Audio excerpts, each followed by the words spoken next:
Welcome in, everyone. For those of you who don't know, my name is Vesper, bat of fortune, witch of fate, and I'm here to welcome you to change yours. Hope everyone's doing well tonight. I see Kaylin, I see Sif is a-lurkin'. Hope you have a good lurk, Sif. Gotta enjoy our lurkers here. But, I hope everyone's doing well. We're almost at the end of the week, but for me, this is the beginning of my stream week. My work week. Gotta get the bag. But I hope everyone's doing well. I sure am. Well, not really, but nobody wants to hear about asthma. No one wants to hear about asthma or any of that. That's mostly what I've been dealing with this week. Asthma and being a little sleepy bat, which I always am. One day I will stop being sleepy. Maybe staying out in the sun will do me some good. Need to get some of that vitamin D in both senses. But I'm mostly doing my thing. Like I said, I've had asthma most this week, and that has like knocked me out. Like the most I have achieved is getting above 100 in Mahjong Soul, which I will be playing after I finish streaming. Okay, I'm trying to get better at Mahjong, and I think I'm actually doing it. But luck isn't always on my side, and you have someone who does like a 50k sumo, who decides you are not allowed to live, and is like execute order 66, or worse, you get that personal attack. Someone decides you are not allowed to exist, just personally. Not just the whole table, just only you. And like you just make one mistake and boom, you're dead. You're gone. You can't recover from the Mahjong attack. But that's the most I have achieved. I meant for February to be super productive, wait, that doesn't appear to be happening though. I'm trying so hard. Sometimes that's all you can do.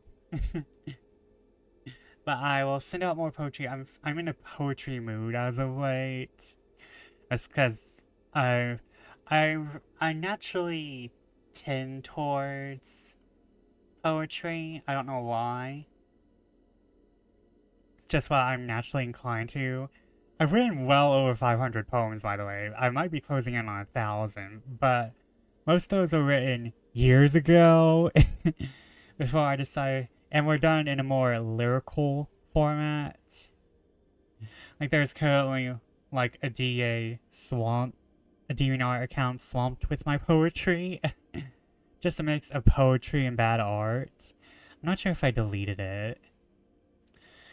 Well, considering that my poetry and art wasn't all that good, I say as I have a book out and Nightbot is reminding y'all to buy it. But poetry is something that I naturally more occur to, I think. Because it's just something I've written so much of. And just, I naturally write less prose because poetry is just more easier to pump out. It's all about feelings and vibes and aesthetics. You don't even have to be grammatically correct either. A lot of poems that have zero grammar whatsoever.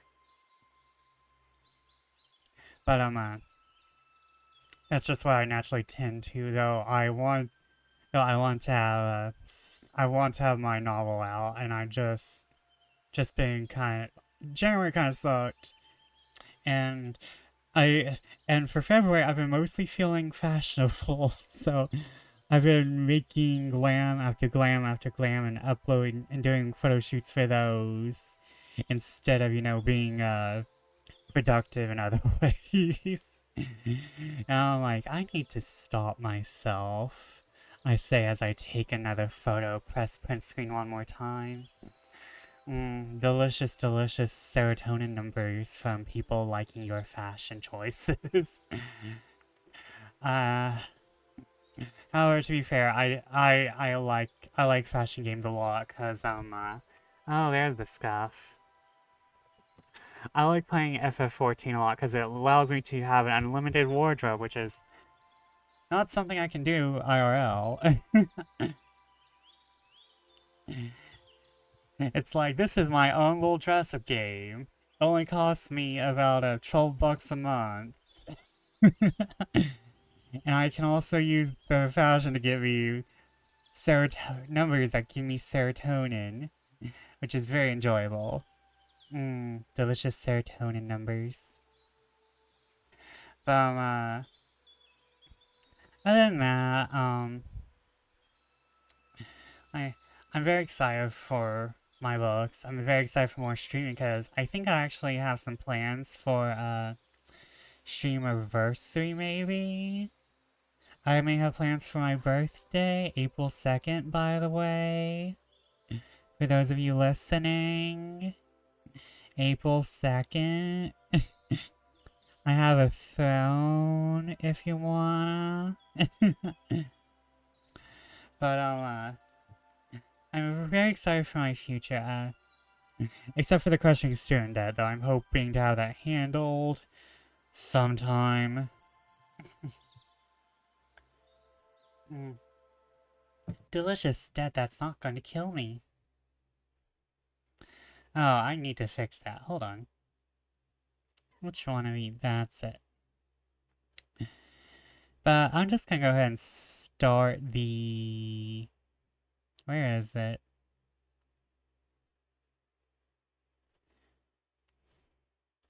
Hold on, I had to fix this too. Had to fix this snooze. Why are you like this?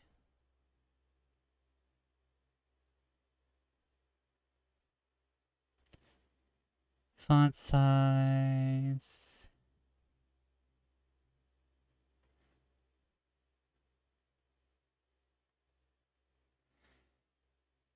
Can I just not change that? What the hell?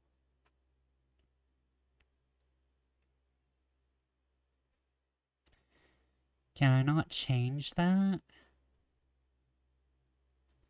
Okay, well, you know, it's a thing. Okay, but yeah, let's go ahead and start the game, because it's been a while since we actually played this. Been, 2 weeks. Been 2 whole weeks. Not that I meant to, I just wasn't feeling it last week. But I think finishing it in February is probably a good idea, since, you know, February, the month of love, Valentine's, or as I say in FF14, Valentine. I believe that's how you pronounce it. Valentines in FF14, where it's associated with the entire noble house of Ishgard, and not a saint. Okay, hold on. Oh no, that's not it. Oh, that's very loud for me.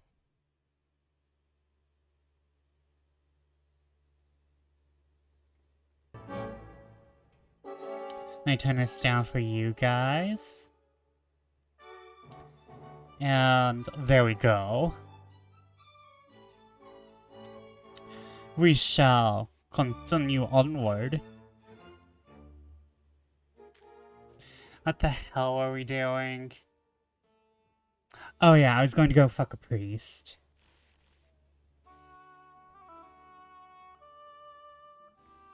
I was gonna go fuck a priest. That's what I was gonna do. Yep. I have to go dick down a priest. Or, well, I'm playing a girl, so not dicking down. Well, I don't know. Maybe. I don't judge. Okay, church, church, church, church. Oh, the church thinks I'm a whore in that, okay. I mean, personally, I don't care if I look like a whore going into a church, but, you know, this is a vet. This ain't me. This is a vet.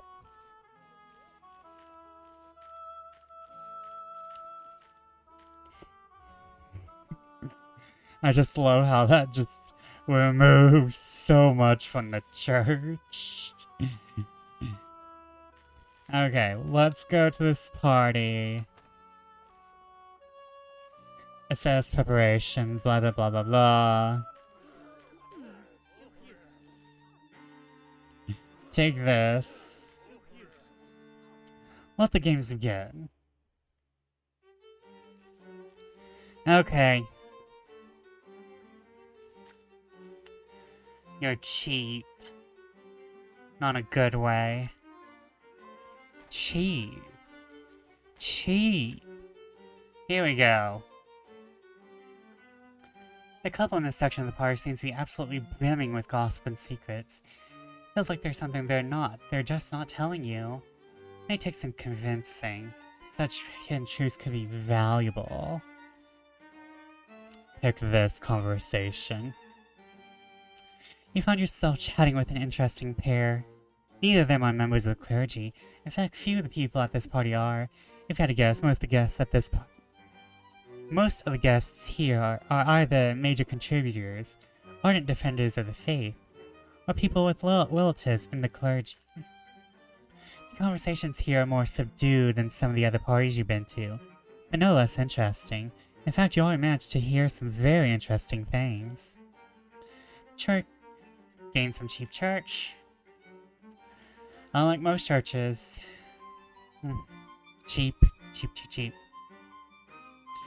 Actually, I don't know a church that's cheap. Oh my god. Oh, by the way, have you heard anything else about... The man says, waggling his eyebrows significantly at his friend. Oh, she perks up and leans into whisper to her friend. There have been some... developments. Of course, you still manage to hear the two talking. Also, excluding others from the conversation like this is rude. But I'd rather discuss it later, she continues, shooting you a quick, nervous glance. Please, don't worry, I already know. You what? She says, voice tightening. As you study them, they both fail to meet your gaze. She leans in closer. I don't know who would have told you, but the fact that this is getting out is already not good. Don't worry, I think we can trust her. He assures her. No, you cannot. You can trust me as far as this dress goes. You gained a little credibility. She starts discussing these developments. You find them genuinely surprising. Some of the details are quite damning, especially for a group like the church. Who makes such an effort to wash their hands of sin? You gained a piece of scandalous church gossip. With an odd tension in the air, the three of you go your separate ways. You can't help but glance around to see if anyone watched that whole exchange. You notice nothing out of the ordinary. You can't trust me as far as this dress goes. Nope. Okay, return to party. My vengeance against Baron de Tott is nigh.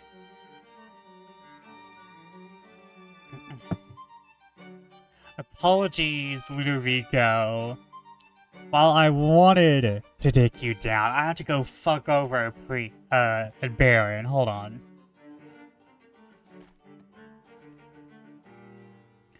Considering your next move, you decide to take a turn at the cathedral and see what's on offer. It seems that Anne's plan to spread rumors about you in order to set up the Baron de Tott for humiliation is working. You can tell because when you near a group, everyone starts whispering and making a pointed effort to not look in your direction, which is moronic. Why would anyone not want to look at you? I'm divine looking. I'm a goddess among the people. I'm a goddess. Just a goddess. Sent from the heavens above. Your musings on fools are interrupted by, by perhaps the biggest fool of them all. Wait, did I forget to... No, we're good, we're good. Ah, bonjour, madame.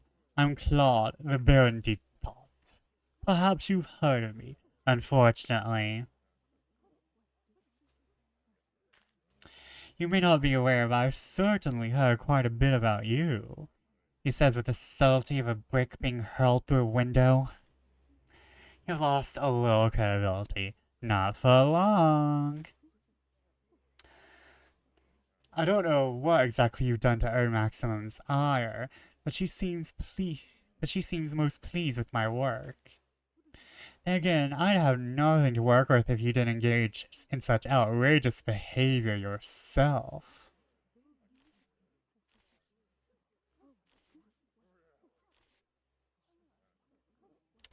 Even if I did no wrong, you just invent one. So what does it matter?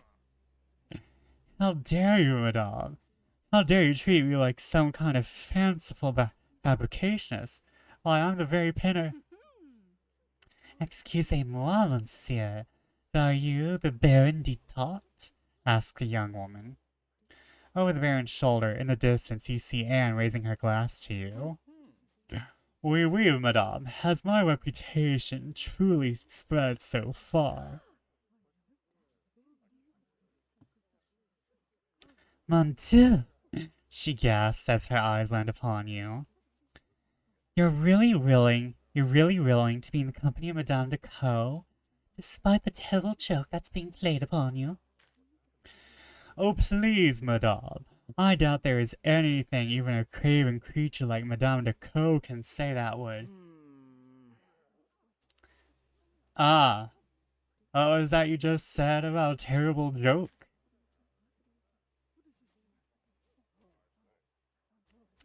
It's just that you were repeating these rumors about her that came out just yesterday that everything that story was completely false. Well, that was enough to scandalize a few in the room. In fact, you're pretty sure you heard someone dropping their glass. What? I have on good authority from someone in this very room. Oh yes, Madame T. Cross may have made it up. Just see how gullible you are. You know, a jape.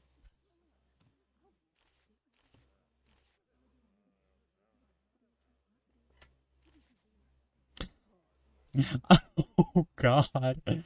I can roast this man.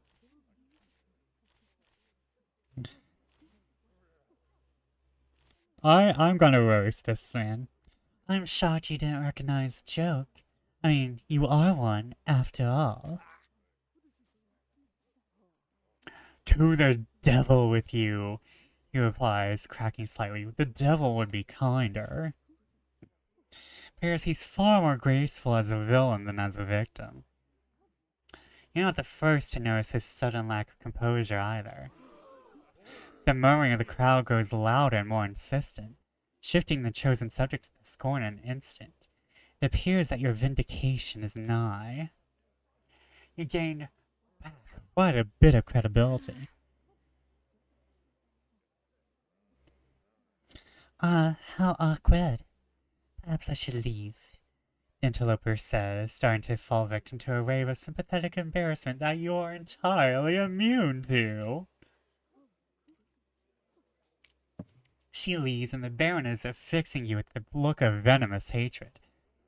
His features swell up like a toad, preparing to unleash some truly poisonous barb. And then he scowls away without anything to say. Well, if he didn't want you to bring your vengeance upon him, he wouldn't have wronged you in the first place. Anne joins you, already handing you a fresh glass of white wine. A toast for the victors, eh? You take a long sip of wine and find it shockingly refreshing.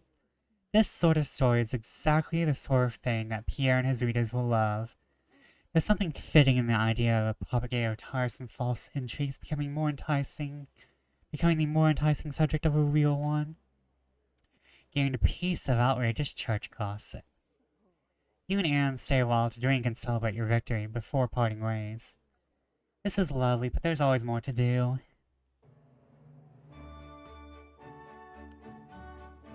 Oh, I have a lot of gossip. 14 of Juliet. The Bastille, a looming castle that is once the most infamous prison in all of Paris. Though it barely feels its wall as a prison anymore, many still consider it a symbol of tyranny, of repression. Today, a mob of over 1,000 commoners, armed with pikes, kitchen implements, and stolen rifles, attempted to storm the fortress. The Bastille contains hundreds of rifles, dozens of cannons, and ammunition for all of them. It's also extremely in demand.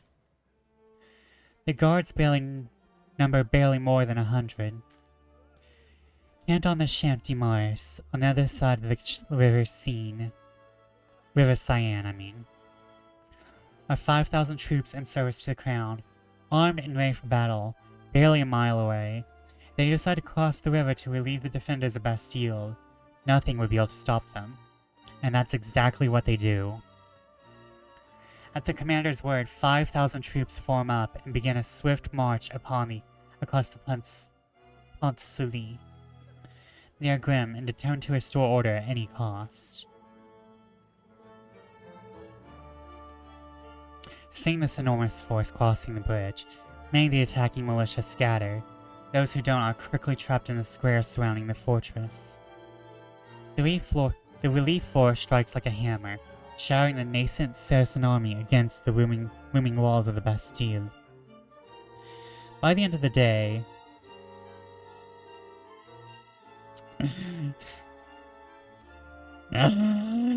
sure, Sif, send me a cursed glider text meme.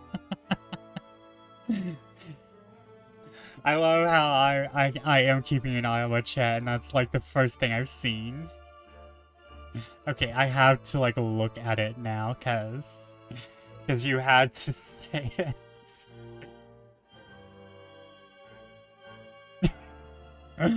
Oh my god, I saw that earlier today. Oh my god.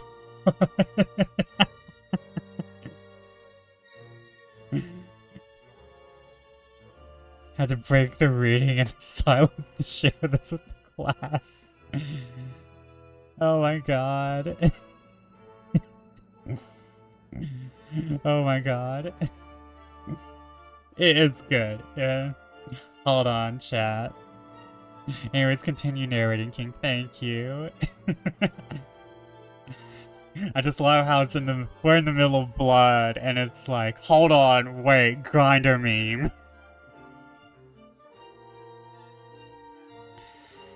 By the end of the day, bodies litter the streets, and revolutionaries have gained hundreds of martyrs to their cause. They have lost the first great battle, but it's too late for them to turn back now. The crown has gained a staggering amount of power. The revolution has lost a staggering amount of power. And so, in Paris, life has changed forever. Oh, we're in chapter 3.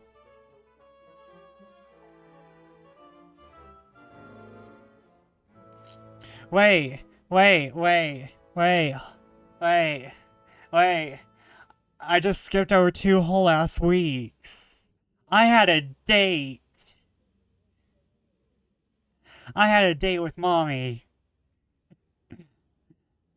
Last 2 weeks have been complete chaos. There's been fighting in the streets. You had your date off screen. No! There's been fighting in the streets. Roads and alleys are blocked with barricades. The roaring drone of chanted revolutionary slogans merged with the orders to disperse, punctuated by screams and gunfire. In the past, you heard so much about glory, glorious uprisings from one group, and the valor and loyalty unto death from the other. But hiding in your house for the last few days, you have yet to see any of that. As you can imagine, this has put a rather serious damper on your social calendar. You can no longer receive random party invitations. Get off screen, Dundum. No! No! No, but Madame Gazelle! While the violence stretches on into its own terrifying monotony, you can't help but feel it's building towards something. Like all this conflict will finally come to a head. As you consider you leaving your house for the first time in weeks, you imagine the next few days would be a good time to get your affairs in order. At that point, you consider Pierre's humble newspaper, and his ability to peddle influence may have an effect on the outcome of things. Okay. Okay, we're...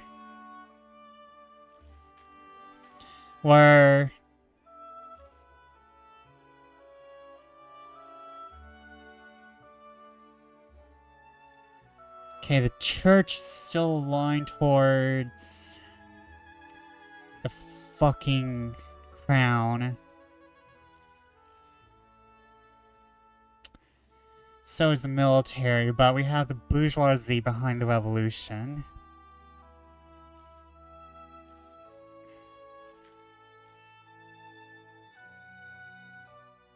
Oh god, all my gossip is old.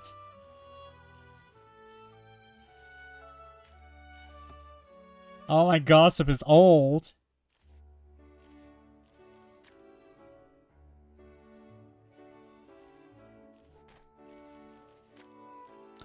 Okay, hold on.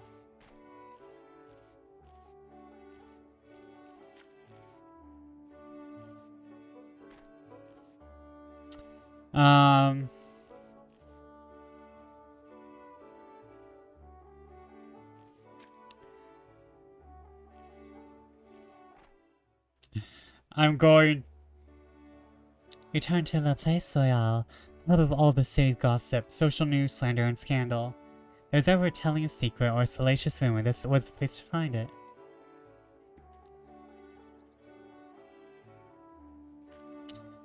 Oh fuck, I forgot all about this. After a few minutes, you hear someone meaningfully clear the throat behind you. Henry Run Lucas, at your service, Madame Decaux, a man says to you. It's a pleasure to meet you. It's a pleasure to meet you as well. To get to the point, I know you've been getting involved with major players in the city, as it were, and see why too. After those riots, tension's only risen. If I were a betting man, I say things in Paris are going to get worse before they get better. That in mind, I want to offer my services as a forger of letters. A canny woman like yourself could oh hell. There was a gaming mechanic I wasn't... Oh my god. There was a game mechanic I wasn't even getting. I can't directly influence the Crown of Revolution.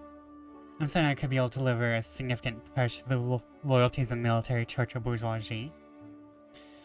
You have my attention for the moment, go on. Wonderful, you can report to my office at any time. We'll discuss the terms there, he says, then hands you a business card, which only has an address on it. No name or other indication what the business does. This would all cost around 50 livres, which I know isn't cheap, but it's surely a paltry fee compared to the possibility of changing the course of history. Now I must take my leave, he says with a curt nod. Please consider my offer carefully. He walked away, dissipating into the crowd, and you left to stroll around La Place Royale. Hopefully you'll be able to find some juicy gossip. Oh god. I was missing a mechanic for the entirety of June and July, maybe? Yep, sounds like me. Sounds like me. This tracks. This is a continual tracking of mistakes by Vesper Fortune. The Lulu by Vesper Fortune. Has anyone seen the delusional perfume commercial? It's like by a drag queen, like for RuPaul's Drag Race. Oh my god, I have to show that off one day. I feel like we're going to hit the end of the game, which I feel like to be honest, if I get a shitty ending Even though I would want to get a better ending for you guys, I'm not going through the effort. We've been playing this game since, October? It's been a while. Staying on the absolute edge of conversations, you stroll around the square, pretending to be a traveler just admiring the apartments and gardens. After an hour or so, you manage to overhear something useful. Pierre will be very interested in this. The socialites start to filter out to their dinner appointments and other social commitments.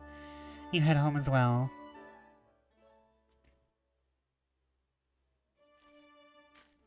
Yeah, I know we're about,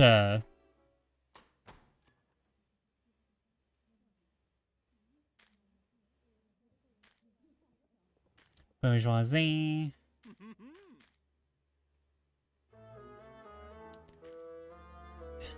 Pedal influence. Decrease power of the crown. Pedal influence.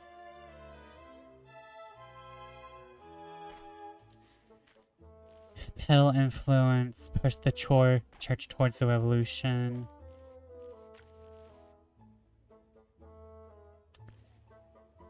Decrease power of the church. Push church towards the revolution.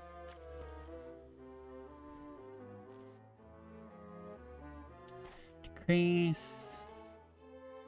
Pedal influence. Increase power of the revolution. Go home.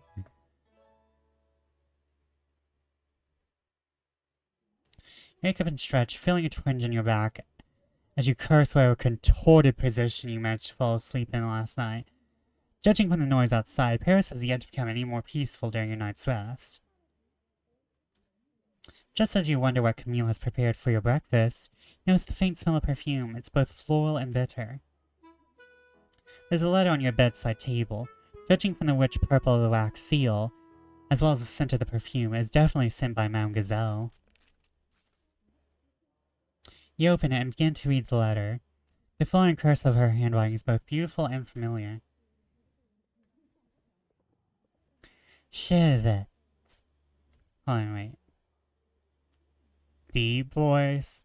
Deep mommy voice. Chevet. As of late, I've been feeling even better than I did at the beginning of our last fateful encounter. My gardens are doing especially well, and I'd love for you to see them. Here, there will be no chance of us being interrupted. I await your arrival. Bon effectuement, Madame Gazelle.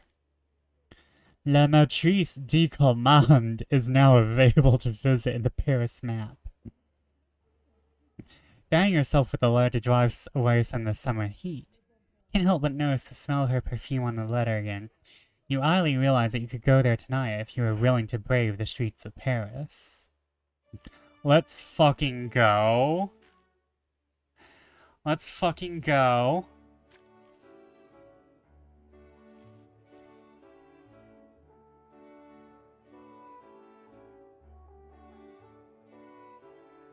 Madame Gazelle has invited you to visit her at her home. A rare and enticing opportunity. The city may be in tumult, but that makes her commands no easier to disobey. Hastily walking to Madame Gazelle's home with your hood up, you realize you've never actually been there before. We've been there. We've been close to it at least.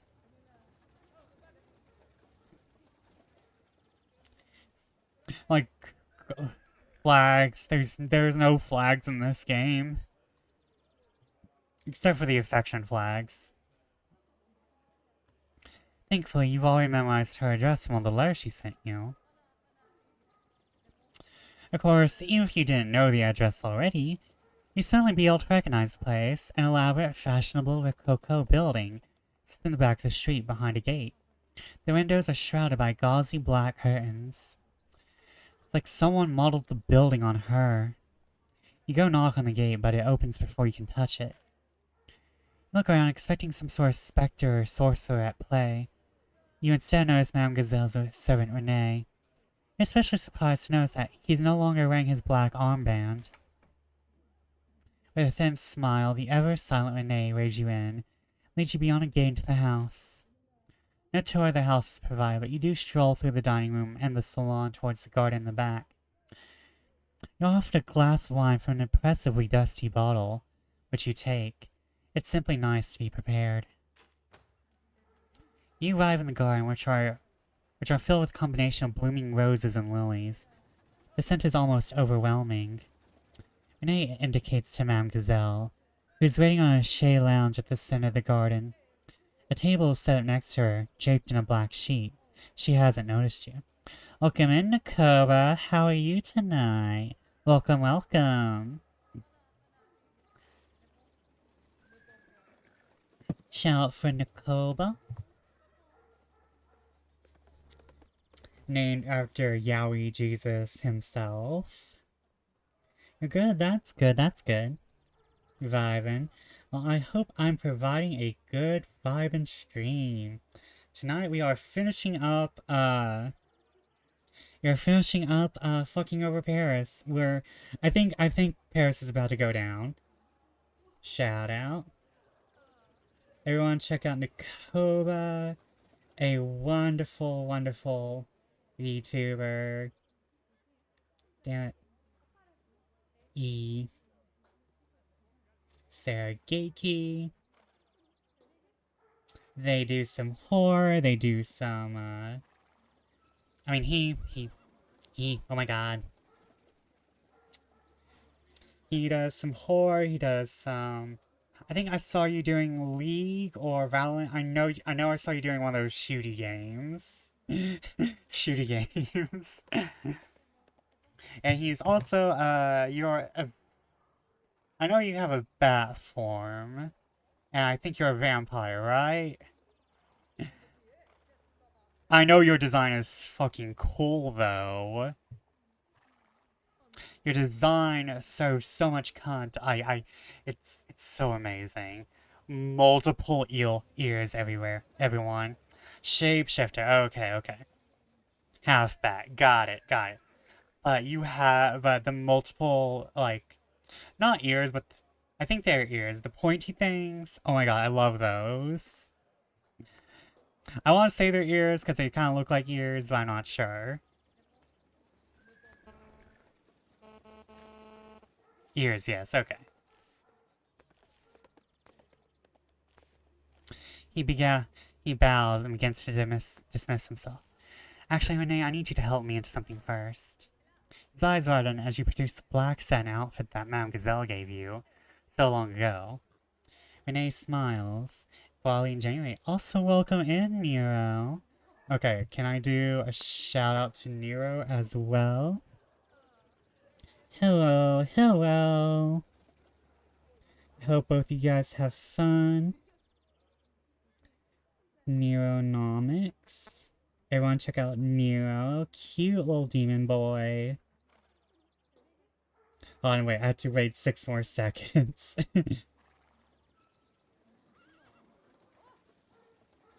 Very lovely pair, both Nero and Nikova. You can see them both on the same stream usually. Buy one, get one free, and it's quite a deal, I'll tell you that. Both cuties. Buy one cutie, get one cutie free. And if you're also a cutie, that's a cute threesome. Gotta love a BOGO. You step back inside for a few minutes. While his help isn't as quick as Camille's or as sensual as Madame Gazelle's, you still find yourself dressed and looking amazing as ever. He kidnaps you for emotional support. To be fair, we all need a little emotional support demon. Back in the garden, she's waiting on her chair lounge, reading by a lantern amongst the flowers. A single spot of sumptuous darkness, and a halo of light. You step out of the darkness, suddenly appearing before her dressed in the vision that she imagined for you. For once, in all the time you've known her, you have truly caught her off guard. Her eyes drink you in, deeply and hungrily, as she stalks towards you. My d- Oh, hold on. I have to go deep. You, my darling Yvette, are a vision. That you would even think to. She trails off, holding the edge of your midnight-colored skirt between thumb and forefinger. Merveilleuse.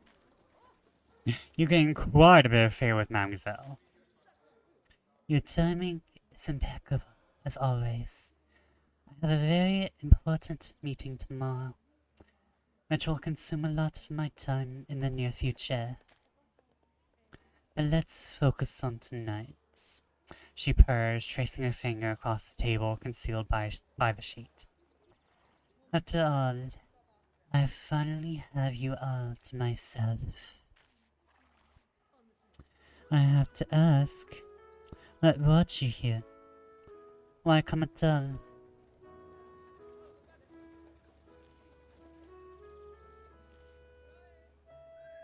Me?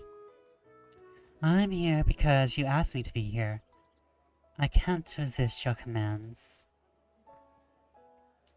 Right as you start to speak, she sushes you. Wait.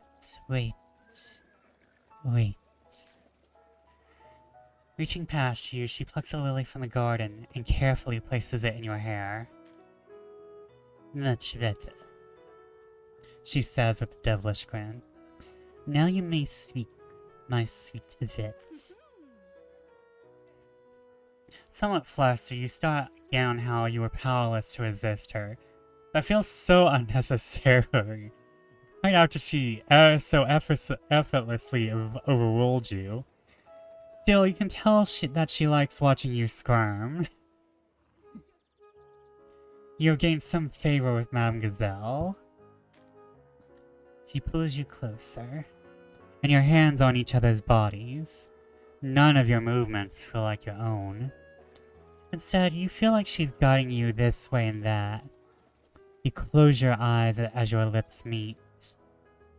As your eyes open, you see Mademoiselle pulling the black sheet from the tables, revealing a series of items. Your eyes mostly focus on the links of sturdy black ribbon and the riding crop.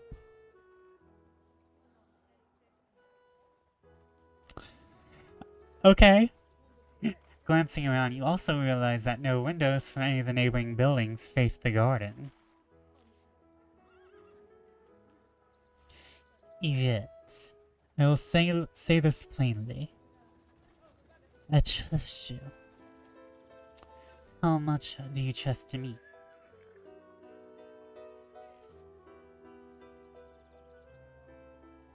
I trust you more than I trust myself. Oh! Oh! Oh!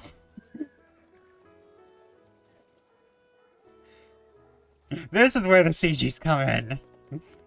This is where the CGs come in.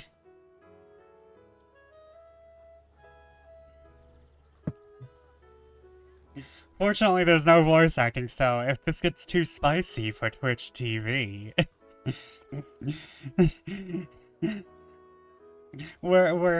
I hope no one raids in. This would be a horrible time for anyone to raid it. I'm very glad to hear that, she says in a low growl, taking her chin between her thumb and forefinger. Don't worry. I'll never ask you to do anything you don't want to. How you may find yourself wanting to do things you never expected. You've gained some favor with Mademoiselle. I would think so. I would hope so. She seizes you and pushes you down face first into the chaise lounge. You hear the creak of the tightening leather as she clenches the riding crop in her hand. Oh no. Is this how I'm getting banned for like 3 days from Twitch? This video will not be monetized on YouTube.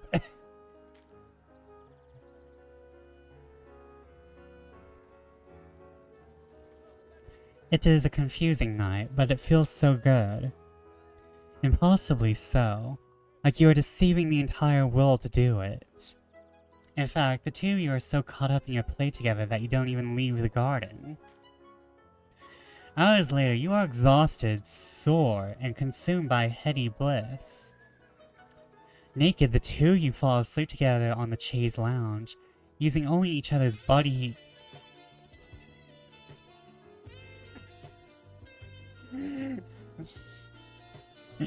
Oh, thank you, Tits, for the redeem. Using only each other's body heat to keep warm. Very, very well played, Tits. 5,000 points to be redeemed at a store that I hope you can find. And thank you for the Tamagotchi. Oh, and I forgot to stretch earlier. Oh my god, I'm so sorry, Nicola.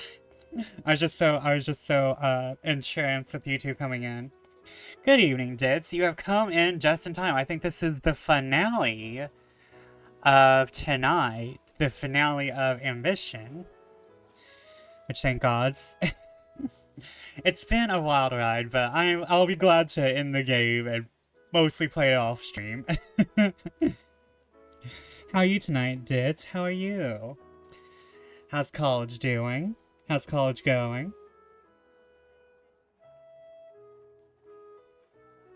I'm all stretched, and we're ready to go. But thank you for all the redeems. Yeah, that was sexy sax moment.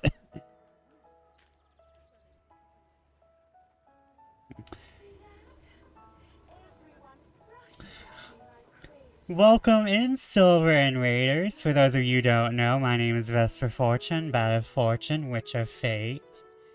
And I am a variety streamer who does multiple things. I teach some mysticism stuff. I mostly play video games, and I sometimes do art. I sometimes read aloud books. But everyone, please go check out Silver, the writer and artist behind False Deity. Let's see. The writer behind False Deity, and quite a cutie himself as well.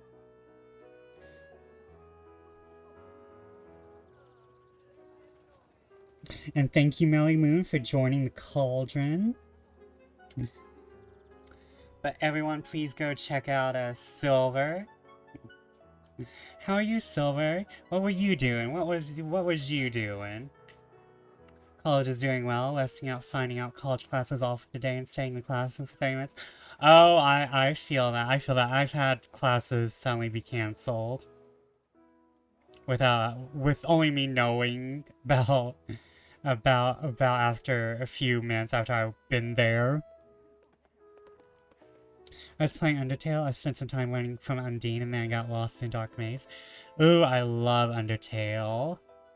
It's my first time playing, so no spoilers. Okay, okay. I will have to check the VOD, because I actually played Undertale myself, and it was quite a fun time. But I will not spoil you on any of the routes, because it kind of sounds like you haven't been spoiled either, so I won't tell you anything about any of the routes. But I hope you're having a good time. Thank you for the sound alert, Melly. I'm willing to put in more sound alerts. But I hope everyone can have a nice time. It's been really fun so far. The fight with the Undine is really good, in my opinion. It's really fun. But I hope everyone rests and relaxes and has a good time. We're seducing. We're finally learning about Madame Gazelle, and I think we're going to have her ending, because tonight is the end of Ambition. Tonight is the final night, I think. Paris is about to burn, but I think we're going to run off with Madame Gazelle. You wake up in the middle of the night. Madame Gazelle is still asleep next to you, snoring slightly. Stay with her. And thank you all for those really cute hearts. Oh my god. They're so cute. Oh wait, those are bits. I knew they were bits, but I'm like, oh my god. Thank you for the bits, Melly. They're super cute. Oh my god. You guys give me too much love, I swear. But thank you for the bits, Melly. I hope I can get some. I need some. I feel it's weird to have like bit only emotes. So like I'm going to fix that. Because I feel like people with bits should have like the same emotes as everyone else, though. Though I guess I need to fix that. Quiet yawn, you lay back down and snuggle up to Madame Gazelle again. Without even waking up, her arm slips around you. Protectively, possessively. Once again, you fell fast asleep, warmed only by the body heat of another. Woken by the chill of an early morning breeze, you found yourself still on the same shady lounge. This time you're alone and covered with a light blanket. It's black, like everything else with Madame Gazelle owns. Looking up the sound of approaching footsteps, you find Renee studiously averting his eyes as he brings you a nice breakfast on a silver tray. Bundling yourself up in the sheet, you take the tray from him and begin your breakfast. The good food is made even better by the fact that you are extremely hungry. There's a note on the tray, hastily written, but still smelling of Madame Gazelle's perfume. You open it. Hold on. Voice. My darling Yvette, I'm sorry that I'm gone. I had to leave for an important meeting. Sometimes business truly does come before pleasure. I wanted to say last night was amazing, and I look forward to playing with you again. To be honest, I thought I'd never be able to trust someone again the way I now trust you. Love, Madame Gazelle. You gain a lot of favor with Madame Gazelle. I would hope so. Renee departs, and you take your time to savor your breakfast before you get dressed and head home. It's still so early that the only people on the streets are the ones that fell asleep there last night. Just you, your thoughts, and some truly interesting memories. That was everything I wanted and more. The Mistress of Command. that was the name of the thing I just got, the trophy. Wow, Steam really out here. I knew she was Dommy Mommy, but damn. Damn, Mommy, damn. No, not even Mommy. She's a matriarch. She is a dominatriarch. Yet still lost in the bliss of last night, you stumbled home with the grace of a tipsy dancer. Every movement joyous, every thought elsewhere. You never imagined that your life would lead you here, but you're glad it has. Armand, you have some serious stuff to work you're against.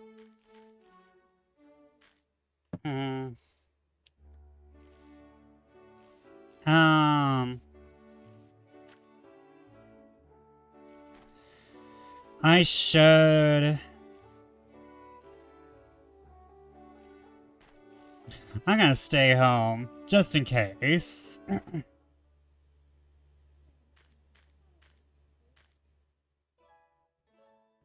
gonna stay home just in case shit happens. Reading the newspaper in the morning these days feels like an exercise in masochism. But you still do it anyway. You might as well know what, exactly, is on the brink of tearing your entire world asunder today. Appears the Archers have been conducting more raids as of late. They're trying to suppress any political organizations or clubs that are advocating radical beliefs.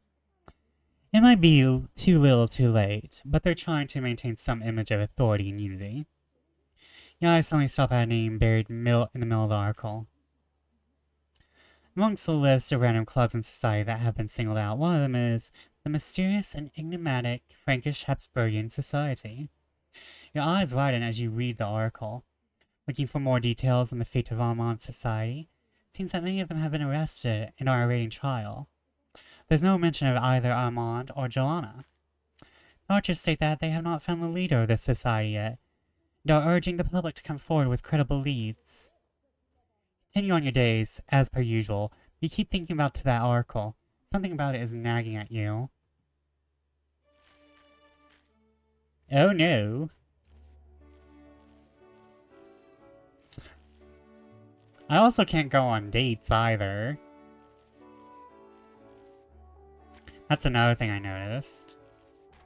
Rating inspiration, balance power, studying closely. We're in the spicy part of the game. Hold on. Okay, ads are starting soon. So,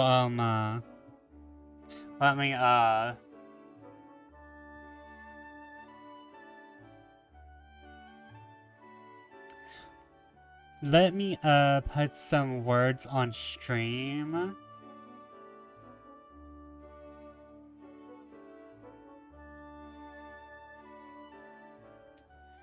So I can just get that ready. Come on, ads. You say you're starting soon. When are you starting? Come on, ads. There we go. Okay, so we're going to go to the BRB screen. Going to start. Damn it. Okay, hold on. Copy link. Why you like this? Paste. That's not what I want. And start. And I will leave y'all to that as I go get some water.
Let's see here.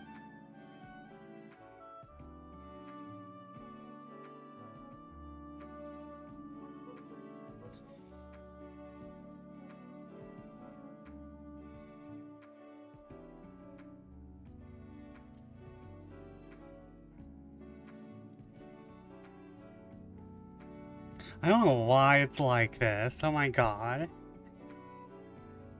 I'm pretty sure most of those were words.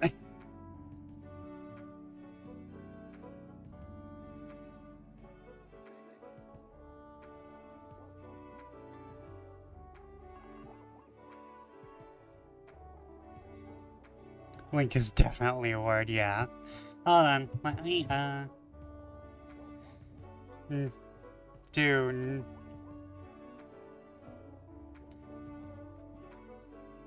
Damn it.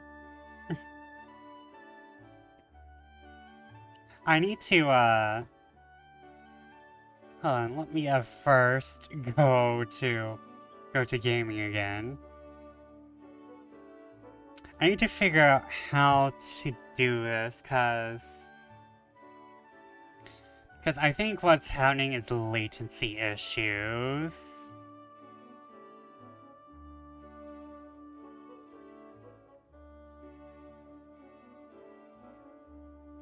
I think that's what's happening is latency issues. I still have fun even though it doesn't react as expected. Sometimes scuff is a part of the fun. Sometimes scuff is a part of the fun. It'd be nice if I could make an interactive game inside OBS itself, so maybe that's something I will do somehow.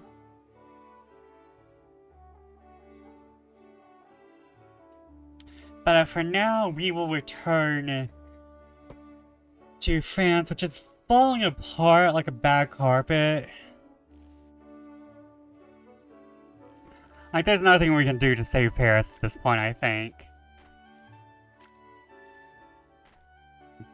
I think all we can do is just, pray.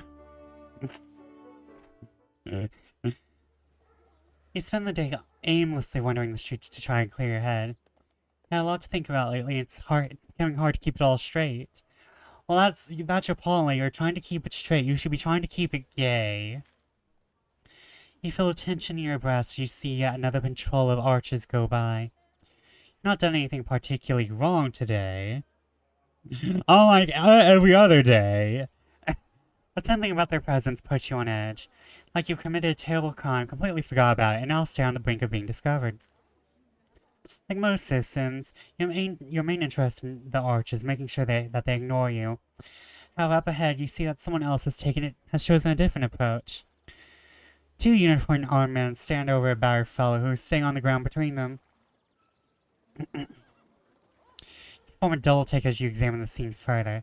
Isn't that Alex's friend, Corporal Diavoon? He was the young dragoon who was far too deep in his cups when you first met. He looks sober now, but he does not look happy by any means. I said stand down, the watchman growls, taking a single step towards his opponent. Since when do I have to listen to the likes of you? The dragoon replies.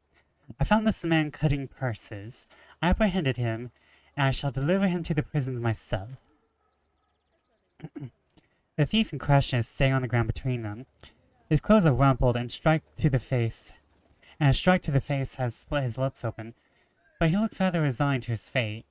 At least, as long as two heavily armed men are standing directly over him. I mean, one of the heavily armed men I wouldn't mind standing directly over me in other places, but this other guy, this Muppet-looking motherfucker.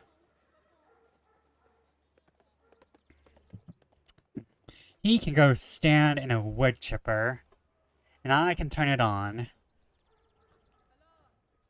What did you say? The argument continues apace, and you're starting to see the problem. Soldiers in the City Watch aren't a part of the same organization. There's no real guide as to who's supposed to be obeying who here. In a time of heightened security, this line gets even blurrier.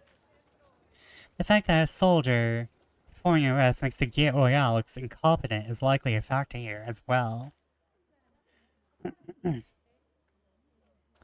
Notice the men shift their feet, and their hands start to tighten about the grips of the weapons. This could get ugly.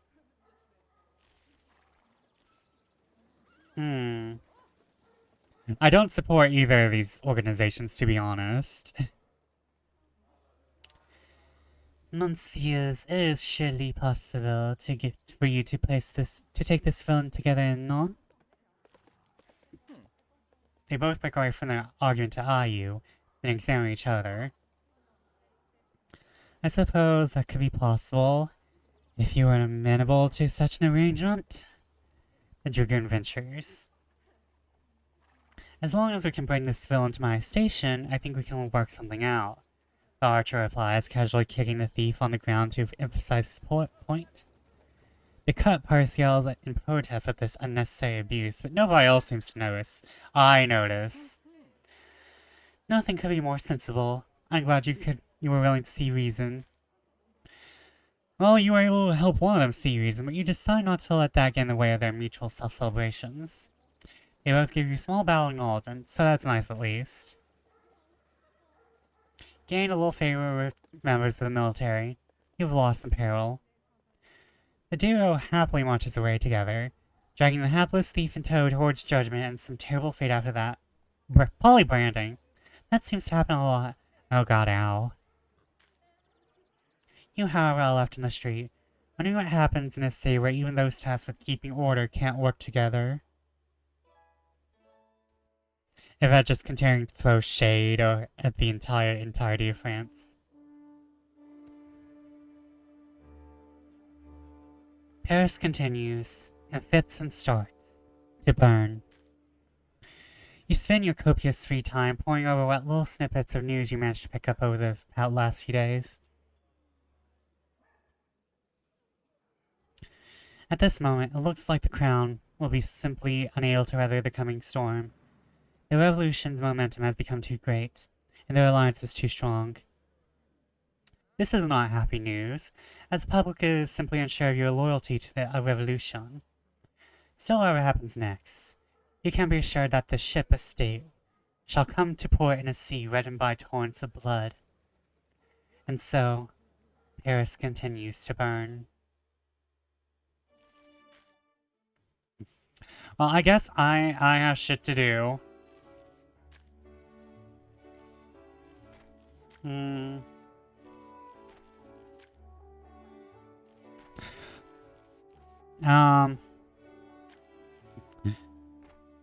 I would be going to...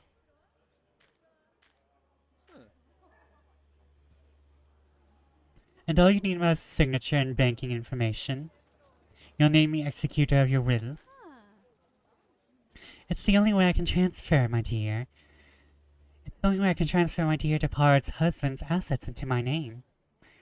It's a precaution to make sure that I'm not taken advantage of when I inherit his considerable fortune. Yes, that'll make sense to me. How do you make his considerable fortunes again? Via trade with famous princes of the... Oh no, she's doing the Nigerian prince scam!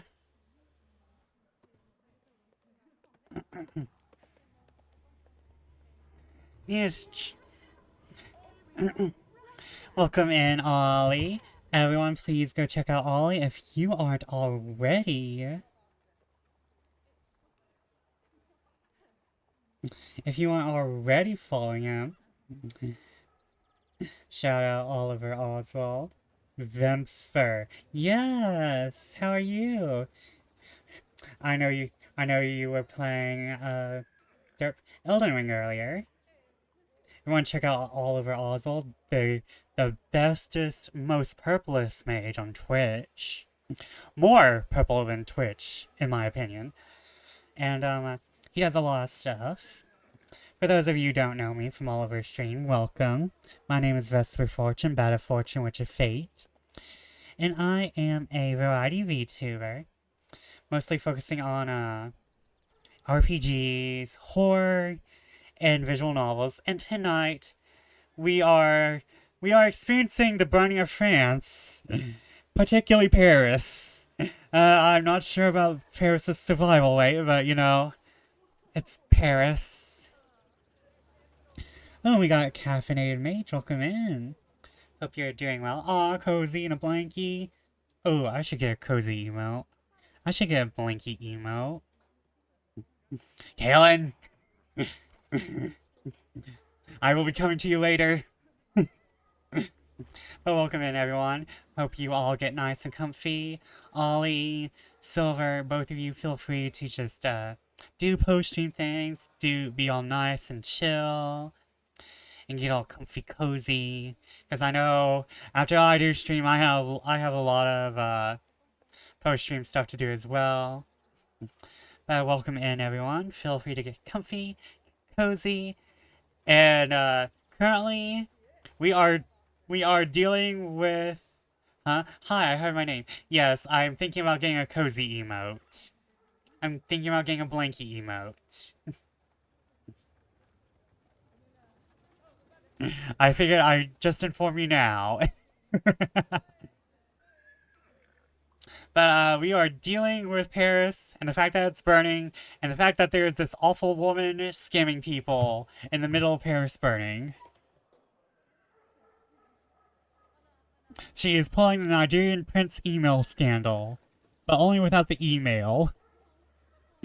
Via his trade with famous princes of the Onitsha kingdom in the African continent, my dear, she replies with an indulgent smile.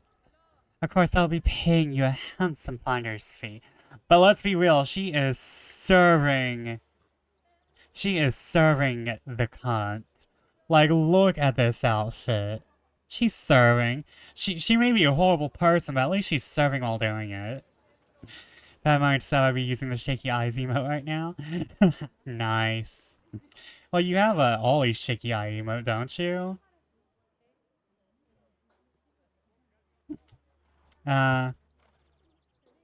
Let's see here. Gaslight Girl Boss Gatekeep. There you go. I used it for you. Don't worry, madam. You can count on me. No, don't have followers either. Thank you, Girly Pop. You're welcome, fellow Girly Pop. Without another question, the man leaves, presumably to fetch the information this mysterious woman requested. Noticing your eavesdropping, the woman glances at you and snaps open a small black book. For a few seconds, her eyes dance across its pages. Ah, yes, you're Yvette Decaux. You recently arrived in Paris to meet with your fiancé, Armand. By the way, what was it like to deal with Maximin? I always had my suspicions about his romantic pursuits, but I could never really get my hands on any proof, she says, snapping the same black book shut. Was anything you said to that man true, or was it all lies? Well, I can certainly assure you that the Onitsha kingdom does exist. But other than that, I've never even been married. Again, a poor little spinster like myself has to make money somehow, doesn't she? You know what? Get your bag, girly. Get it. Your ears perk up at the sound of rapidly approaching footsteps. Ah, you again. Return to the scene of the crime, I see. Good monsieur, I can't possibly know what you're talking about. The woman replies with the most ingratiating smile she can manage. Don't waste your time with flattery, Madame von Hushberger. Or should I say, Madame de Gramont? Oh, she is a little gaslighter, girl boss, or gatekeeper. I can safely assure you that neither of those are my name. Certainly that means you have the wrong person, no? She leans a touch closer and whispers to you. If you help me out of this, I could work for you. I'm far too old and far too beautiful to go to prison. It's like I'm far too pretty to go to prison again. Did it take you the first time to learn that? Again, yeah, she's been there once. Wait, well, it might have been while she was younger, but still. She makes it sound recent. It's like, this is recurring. Yeah, we don't even know if this would be the second time. This could be, like, the 80th time. Girly Pop gets into trouble. Enough stalling, you're coming with me. You must have the wrong number, woman. I will have you know this is my mother, sir. This woman is your mother? I mean, don't you see the resemblance? Well, the resemblance does appear to be there. The woman I'm searching for has no known relations. Watchman says, squinting as he glances suspiciously between the two of you. Yes, yes, the resemblance is in the fashion sense. I mean, look at those rings. Look at the choker. She is coordinating her lipstick with her accessories. I mean, she's serving. And the serving is in the blood. Serving is in the blood.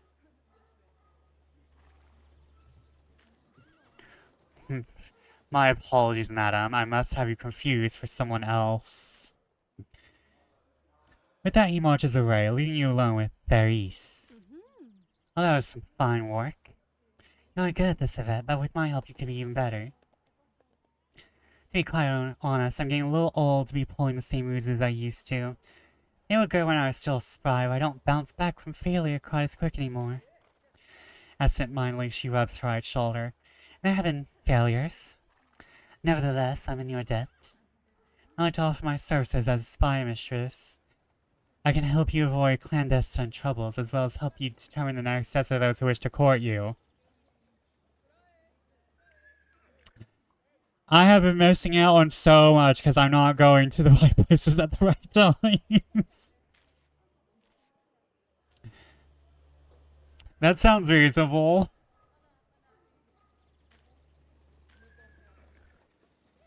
It's the end of another strange but eventful day. In this particular case, you won't come with a new spy mistress in tow. How did your life get like this? Well, at least I saved her. At least my employees will be saved. You wait to the sound of someone knocking on your front door. I'll get it, madame. Camille calls cheerily from downstairs as she goes for the door. You suddenly hear Camille gasp. And there's a distinctive sound of her running up the stairs to your room. Madame, you won't believe it. Monsieur Armand is here. What the devil is he doing here? Doesn't he know it's dangerous? I don't know, madame, but he's here now, Camille admits with a shrug. You can tell she's trying to conceal her excitement. Armand enters your bedroom not long afterwards, greeting you with a gentle kiss on the cheek. Armand, you've been gone for too long. I've become a lesbian. Bonjour, ma chérie. It's so good to be back here, even if it's for a bad moment. Okay, you're not staying. Camille, if you'll excuse us. Oui, monsieur. Please fuck. So I can listen. She replies with a curtsy before she leaves the two of you to your business. You know she's on the outside that door, with the glass up to her ear. Her and the entire rest of my spy mistress, my tailor, and my bodyguard. All of which have become Amazon Prime. Entirely useless. She replies with a curtsy before she leaves the two of you to her business. As you can imagine, I'm not just here for a social car, Armand admits. I know it's dangerous for me to come here, especially given that's all that's happened recently. But what I'm about to say simply had to be discussed in person. Our society hoped to advance our cause by slowly building consensus within the Estates Generale. However, the time for that is long past. We can't build consensus when people are killing each other in the street. After John's disappearance and the raids on our society, our difficulties have only grown. In fact, I think the only reason I was able to escape the raids myself is because I was out warning everyone. The discovery we made when you came over for dinner. If you hadn't visited, he trails off and shares the possibility. What's important that it's still possible for us to accomplish something amongst this uncertainty, but it won't be easy. To put it simply, we'll have to play both the crown and the revolution at the same time. And something like that requires a common goal, a mutual enemy, a distraction, a mutual enemy? You are shrewd as ever, he laughs to himself, never taking his eyes off you. Oh no. We're gonna be sacrificed. He gained some favor with Armand. We may not be able to bring about our original plan, but we can get both the revolutionaries and the crown to draft a close military and trade alliance with Austria, as well as guaranteeing the safety of the Queen and her children. We might even be able to secure open borders between our two nations. This could help a lot of people. Oh no, I might be fucked. I was not building up to this possibility. I thought we were going to behead the Queen. I was not building up to this possibility. I thought we were going to behead the Queen. We were going to eat the rich by beheading the Queen, turning her into a cake, living happily ever after, go flooding off into lesbian happiness with Madame Gazelle. No. The straight, white, heterosexual man has to come in and ruin all that. The Crown and the Revolutionaries agreeing to the same thing. How? Yep. This isn't going to go the way he's planned. That's a funny thing about politics. Despite every wild saber, every declaration of allegiance and purity, there's always secret messages and discussions going on between enemies. Most of the leaders would rather negotiate, even if the terms aren't always agreeable. Sally, to the negotiating table, let's find a compromise. Doesn't rally one's base like to arms, let's seize what's ours by right. So those same leaders simply negotiate in secret. Even in times of open war, the conversation never stops. The stakes merely grow more dire. This, of course, is where our plan becomes underhanded. What we need for this is someone that we know well. There's always suspicion by society. By framing them as a threat we discovered, we can bring both the Crown and the Revolution to the negotiating table long enough to get our demands. Oh no.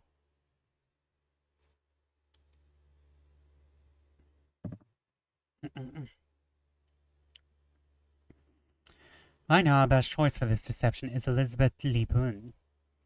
She's only earned the eye of the public, and she was once close to the Queen. Say that this all comes from a desire for revenge after being cast out. Framing her as someone conspiring against the nation will help us save many lives. However, it also means that she would likely be in prison for life or executed. We need someone close to her to initiate this. Can I count on you, ma chérie? Oh. Oh no. Do we sacrifice the one in the name of the many? Or are we going to... I don't want to sacrifice her because she's an artist. You know? She's just trying to get that bag. And she helped me get revenge.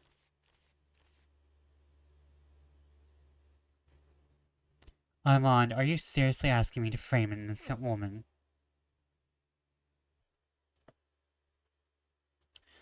Armand looks at you gravely. Yvette, please.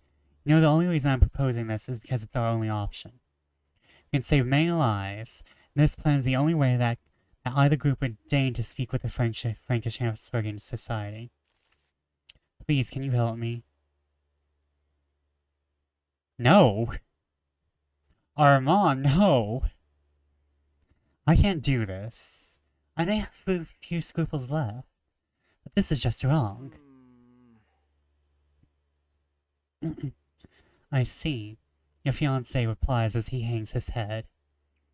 Honestly, I hope that you'd see the value of our ends here, but no matter. I merely hope that I can still manage to do some good while we still have the chance. With that, Armand leaves, and the rest of the day is still in front of you.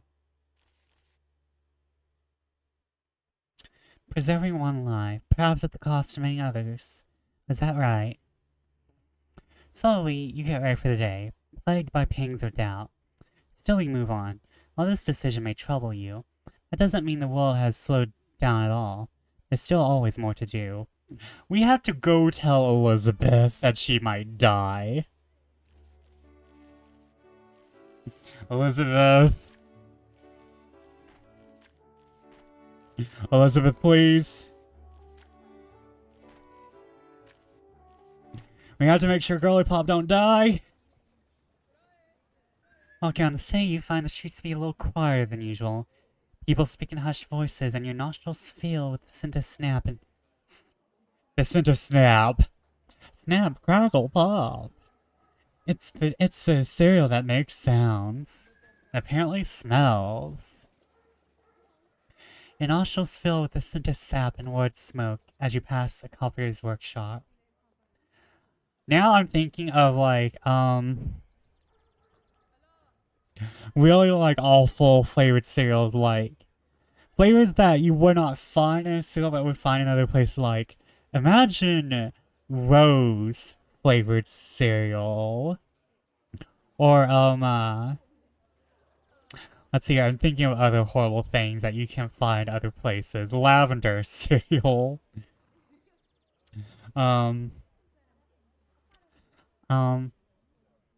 Now lemon cereal exists. Like stuff you'd find in desserts, but not like but not like in your Saturday morning children's breakfast cereal.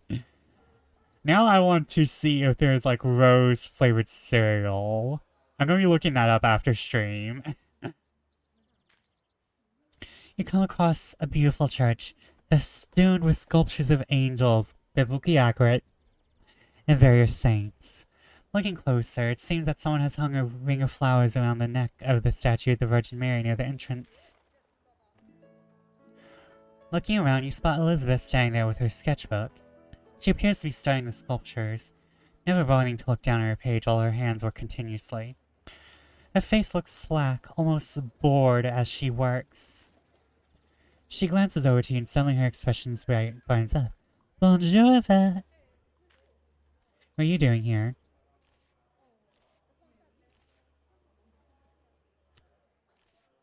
There's still so much I haven't seen in Paris, even though it's burning, and it's on fire, and we could die any day. And also, my fiancé is secretly plotting to murder you, and I don't think you're safe. And there's still so much I haven't seen in Paris. That's a good idea. It's wasteful to let yourself become a homebody in a big city. You can always live out in the country if you don't want to be involved with any of its affairs. This church isn't that popular, but it's my favorite in the city. Overall, it feels like the right balance of decoration. Beautiful and detailed without having so much stuff. If there's too much going on, all the details become pointless. Just as she says that, you notice Ludovico stepping out of the church. He's talking attentively with an older woman and is helping her down the church's precarious stone steps.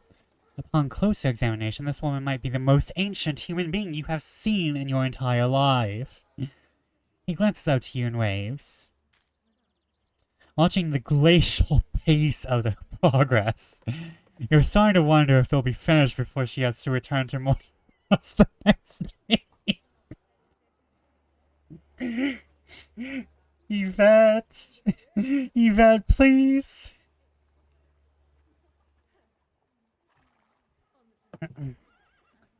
Hold on, I'll repeat that. Watching the glacial pace of their progress, you're wondering if they'll be finished before she has to return to the morning mass the next day. I swear this writing. Ludovico keeps looking at you plaintively while trying to gently hurry along the proceedings. Finally, after 13 days, Ludovico finishes his duties and approaches the two of you. Ah, buongiorno. Bonjour, father, Elizabeth replies, a little uncertain of what to make of the priest has approached the two of you with such familiarity. I'm sorry for not coming over sooner of it. I had a parishioner who wanted to ask me some questions on a matter of faith, but that quickly proved not to be the case. She was just lonely, looking for someone to talk to. I know I'm not supposed to encourage such things, but she needed someone to talk to and it felt like the right thing to do. Also, those steps are dreadfully unsafe. Oh, and who's your friend here, Ludovico asks, looking over to Elizabeth, before he suddenly leans back in shock. Marja di Dio! Are you Madame Lebrun? I saw one of your self-portraits in a salon last week. Really? You enjoy my work? Elizabeth replies, eyeing him suspiciously. My paintings have been decried as vain, scandalous, and self-serving. Vain, scandalous, I never saw such a thing in your work. Just gorgeous paintings of a person.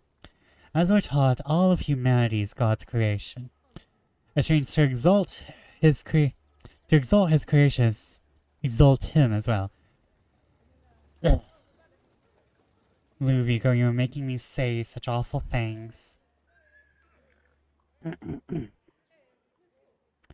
It's either that, or all those nude statues we keep in the Vatican are really sending the wrong message.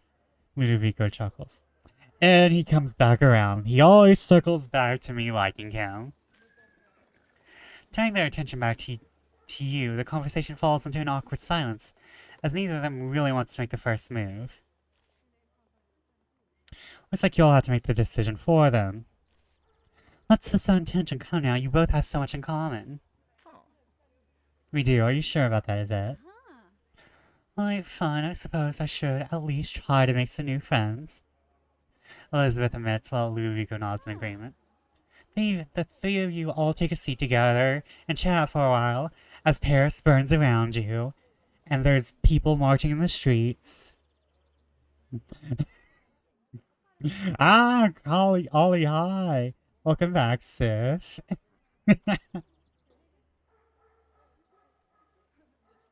As you talk, Elizabeth draws a sketch of Ludovico and gives it to him as a gift. He's absolutely elated by it. Life is a lot easier when the people you're close to gets along.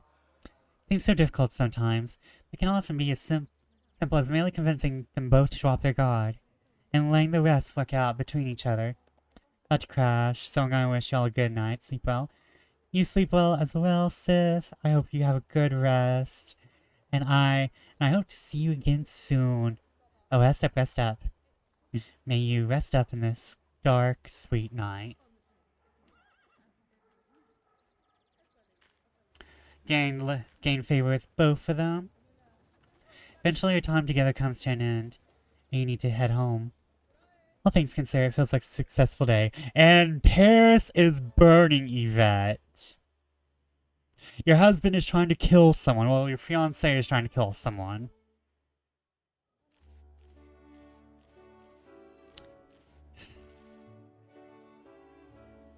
Oh wait, do I have shit to sell?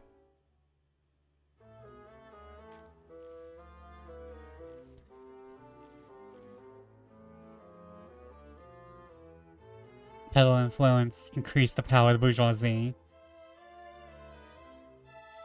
Go home.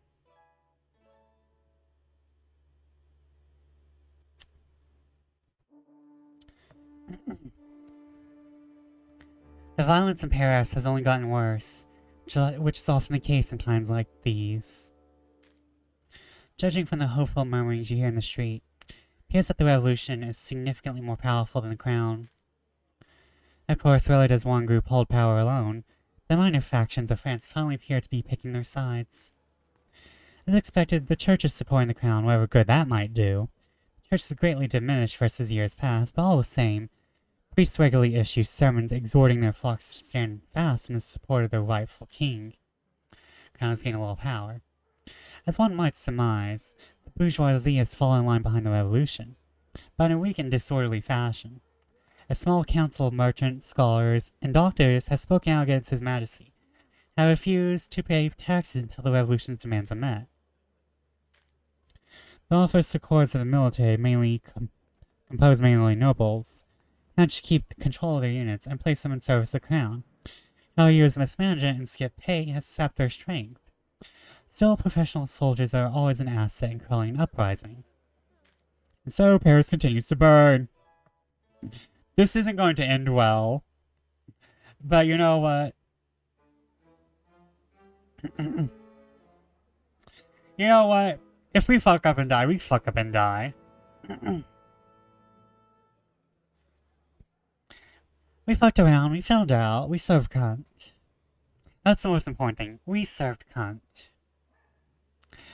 We don't need to have done anything else in this life. We have served all the cunt we could. And that's it. We have mothered. We have served. If we die, we die. While your own progress has ground to a halt, it feels like the advancement of time around you has only sped up. Last year in October, thousands of angry women marched from Paris, mostly armed with homemade pikes, to besiege the palace at Versailles. The crown, lacking power and useful allies, had a skeleton crew left to defend themselves. The king met with the crowd and even had food delivered to them from the royal stores. After months of famine, they were no longer satisfied with a simple meal.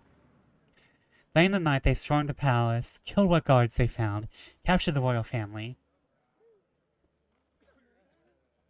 This angry mob escorted the family back to Paris, growing more agitated by the minute.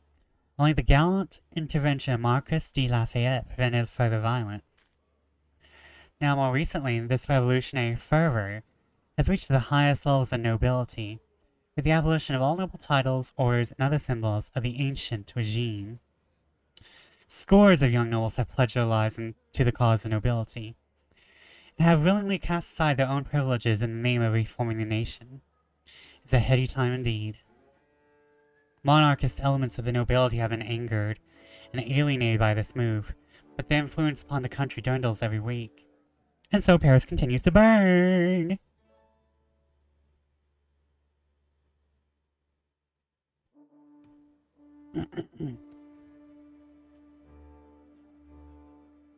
Oh, we're skipping years! We're skipping years, I see.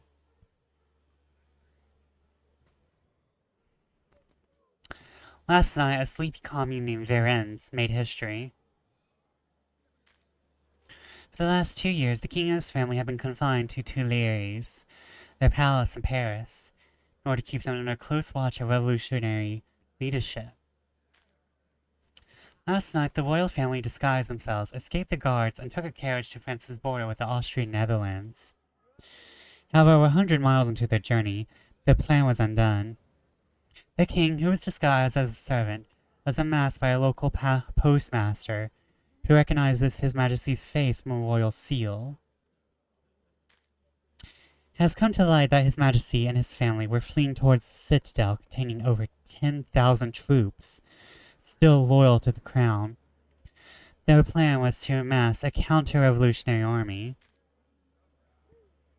As the king and his family were escorted back to Paris, they were greeted without cheers, and without jeers. Instead, for the first time in their lives, they were greeted with only silence. Any sympathy that remained for them amongst the common people has gone. And so Paris continues to burn. Yeah, we're skipping years.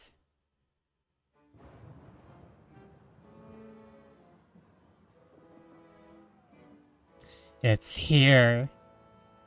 The true queen. Queen Guillotine. Probably one of my favorite devices ever invented. Just solely for its purpose.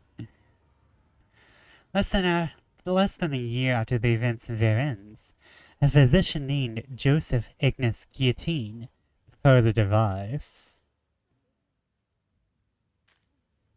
A device that will decapitate the condemned, quickly and cleanly. No longer will they twist and choke at the end of the hangman's rope. No longer will a missed strike from the executioner's blade leave a screaming man begging for a second swing. This guillotine kills instantly. For if one is to die, it should be done humanely. In fact, this device has already claimed its first life. A highwayman named Nicolas Jacques Pelletier, who is found guilty of murder, robbery, and rape. By all accounts, he was a wicked man. In fact, the crowd that watched his death was unsatisfied with his execution. It was too quick, too clean, too clinical. Perhaps they shall have to witness this guillotine at work a few more times before they warm to it. And so Paris continues to burn.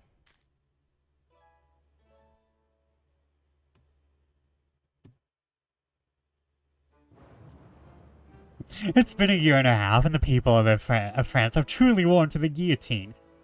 As they should. 9 months ago, His Majesty, the King, Louis XVI, was found guilty of many crimes against the nation in a near-unanimous vote. In a separate hearing, the vote stood overwhelmingly for his death. Even the former Duc d'Orléans, His Majesty's own cousin, voted for the execution. Days later, he was sent to the scaffold. As the king's severed head held aloft, a mob rushed to dip their handkerchiefs in the blood pooling beneath it. As some believe, the blood of kings to have magical properties. 2 days ago, Her Majesty, the Queen, Marie Antoinette, was found guilty for crimes against the nation. The crimes she stood accused ranged of from the trivially mundane to the ludicrously foul. The lawyers were given less than a day to prepare her case. Okay, little fun fact. Marie Antoinette, before the events of the Revolution. Yes, we're getting to my favorite part, except for when we guillotine Marie Antoinette. Marie Antoinette kind of took a lot of guilt. I mean, she did some stupid shit. Let's be fair, she deserves this, but she is blamed for way more than I think she is. But welcome in, whatever. Hope you're having a good time. Yeah, I think we're at the end of the game, because we're having some serious time skips. I refuse to frame my friend for, I refuse to have my friend framed for treason. So we're on the true history route. We're not on the alternate history. After being executed in front of a jeering crowd, her body was thrown into an unmarked grave. Surely now, with the old monarchy dead, the nobility abolished, the revolution's work is done. And so Paris continues to burn. The 15th of December. Your morning preparations are interrupted by the sound of loud crashes and discontent outside. Normally that wouldn't be so strange, but this time the sounds are close. Uncomfortably close.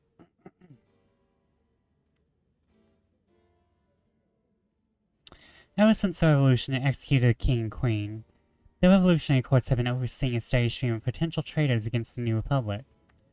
Trials are quick, as are the executions that follow. Oh no.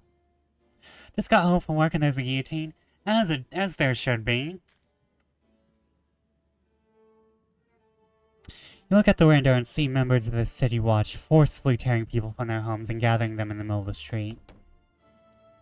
Your blood runs cold at the sound of a heavy fist banging against your front door. I'll get it, Camille calls out from downstairs. Before you can stop her, you hear her opening the door downstairs. This is immediately muffled by the sounds of a struggle. You stare at the sound of tramping boots. Someone's coming up the stairs. I hired a bodyguard. Where is he? A member of the city watch bursts in, clutching an official notice in his fist.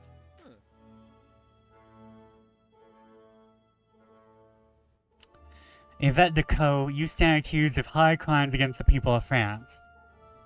Oh, as long as they weren't fashion crimes. I understand, I shall come with. You gasp as he grabs you roughly by the wrist in the middle of your sentence.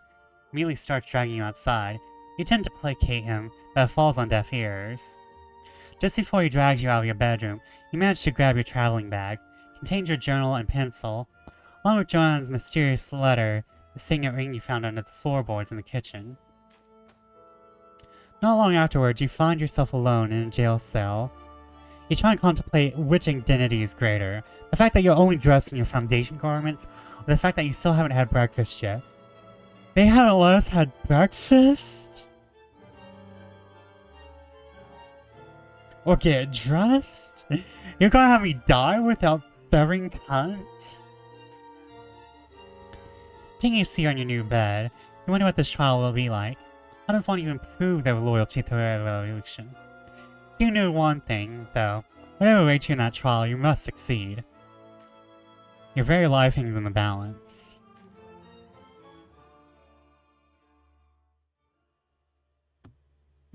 Yeah, there's guillotine. Oh, please tell me there's a French phoenix right here somewhere. Next morning, you find yourself dragged into a crowded courtroom. It takes a second to realize it's the most people you've seen at once in weeks. Looking around, you survey the crowd, feeling rare flashes of familiarity at some of their faces. Likely you've seen them at various splendid parties over the years. Objection! Please, someone get me Phoenix Sight, please. Has it really been that long? Your life in Paris feels like it's flown by. Yeah, it feels aeons in your life. Yeah, it feels aeons from your life in the country. A judge at the front of the courthouse clears his throat, jolting you from your reverie. Or if we're doing this like Danganronpa. No, that's wrong! Ace Attorney came first, and Danganronpa was inspired by it. So, Ace Attorney probably. Though to be fair, there's probably more Danganronpa than it is Ace Attorney. Ah yes, you're supposed to be dissuading them from making your head shorter. That's why you're here. Pay attention, everyone. And return to your seats. I shall have order in my courtroom. Oh, it's you, the one with the mismatched RPG armor. Let me die if you're the one deciding my fate. The case we have before us is quite out of the ordinary. Still, I shall not allow this folly to sully the decency of these proceedings. Citizen Yvette Decaux, you stand accused of leading conspiracy against the people and the nation itself. This is a high crime indeed. Also, whatever, since you were like, you missed the singular CG. The singular CG we have seen all game. Leading conspiracy against the entire nation. What's going on here? Should you be found guilty, the judge continues sternly, you shall be sentenced to death.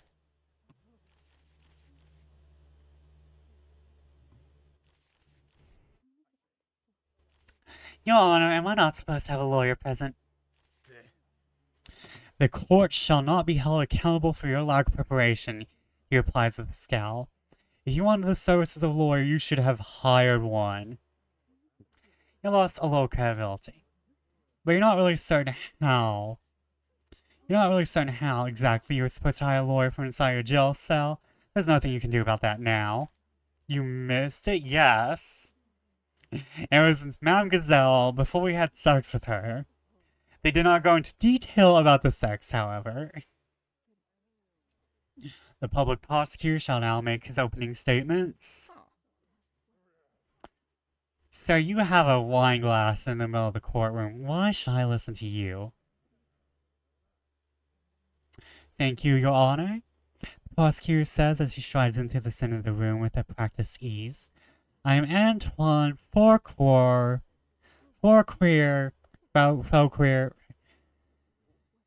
Kenville, and it is my duty to bring the enemies within our midst to justice. The woman who stands before you is charged with organizing and leading a group of counter-revolutionary fanatics. Instead of living at peace within the bosom of the Republic, which had provided for her for subsistence, and instead of obeying the law, she plotted against the revolution and against the eternal principles of liberty and equality which are its basis. You've gained some pale.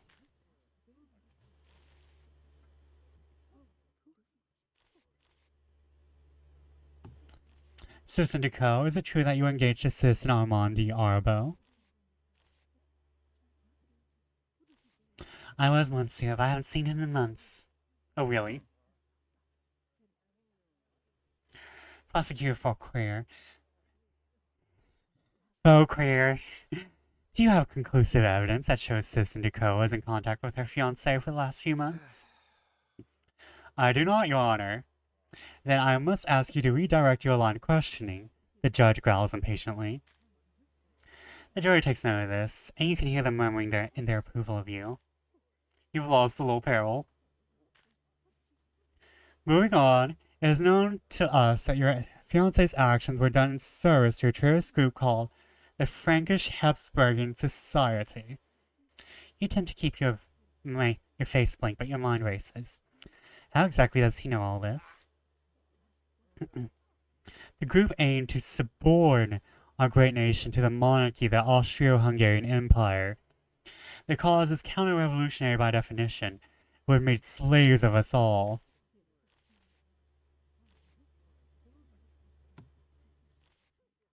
Did you ever do anything to aid or abet this cabal of fanatics? No, I did not. Really? I see, he says, narrowing his eyes at you. This proclaimed lack of association is not enough to prove your innocence, but... Ignoring his attempts to salvage his question, you can see the jurors are eyeing the prosecutor skeptically. You have lost a little peril.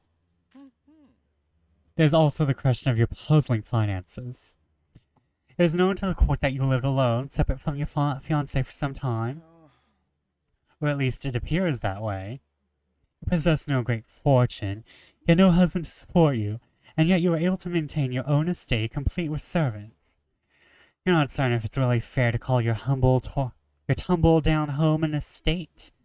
That doesn't seem to be stopping him. Also know that you made yourself intimate with the highest tiers of society in the ancient regime. Then you moved amongst them, bedecked in their garish finery. Such things are not cheap. I worked for my bullshit. I pulled myself up from my heel straps, from the dirt, thank you. Are you a counter-revolutionary? No. Shit. Time to backtrack. Given you alleged leadership of a dangerous cabal of fanatics funded by foreign agents, it might be hard to imagine that these foreign powers support you financially. To my point, did you receive money from a foreign power?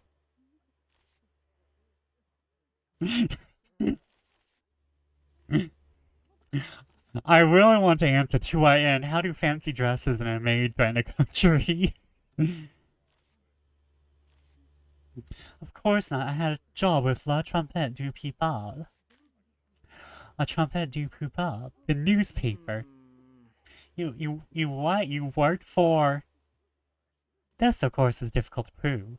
Part of the reason you can maneuver so effectively through Paris's high society is because your work was conducted off the books. However, you don't need to convince this fool of that. You merely need to convince the jury. To that end, they seem to be nodding along quite thoughtfully. You generally seem disavowed of suspicious on this particular count. It's like, ma'am, do you have a job? Yeah. Oh no. Slowly, the rest of the conversations in the various corners of the courtroom spiral out of control. Soon, you can barely hear yourself think about the din. Just as the crowd builds to an unbearable volume, the judge raises his hand and shushes the people, slowly bringing the room to order. Slowly, Prosecutor Forcrea stalks back to his seat. The RPG garish judge stands up and shakes his head in disappointment. Settle down, everyone. We shall take this time to call for a recess, he groans. Prepare to re-adjourn it with half an hour. The courtroom quickly empties out. As people take their time to stretch their legs, how you decide to remain in place. You don't actually have anywhere to go. Just as you settle in, a cheery voice rings out behind you. Madame, you're alive! Unfortunately, Camille, unfortunately. Camille bounds up to you, carrying a small basket with her. But you were being tried at the courthouse, so I came quickly as I could. From what I heard outside, it sounds things are going quite well for you. The prosecutor was absolutely furious. Thought you might be hungry, so I brought lunch, tea, and wine. Would you like any? Merci beaucoup, Camille. I would love some lunch and tea. I'm not drinking wine in the middle of a courthouse where everyone can see. Camille pours you a cup of tea from a teapot that she somehow managed to keep warm. The tea is strong, hot, and you almost immediately feel more invigorated. It'll be easier for you to be your charming and engaging self. You gain a little credibility. Oh, I'm about to pawn this lawyer here. The moment you bite into the lunch Camille has prepared for you, your hunger returns in full force. You devour the meal almost instantly. This welcome repast, however, is interrupted by a figure looming over you.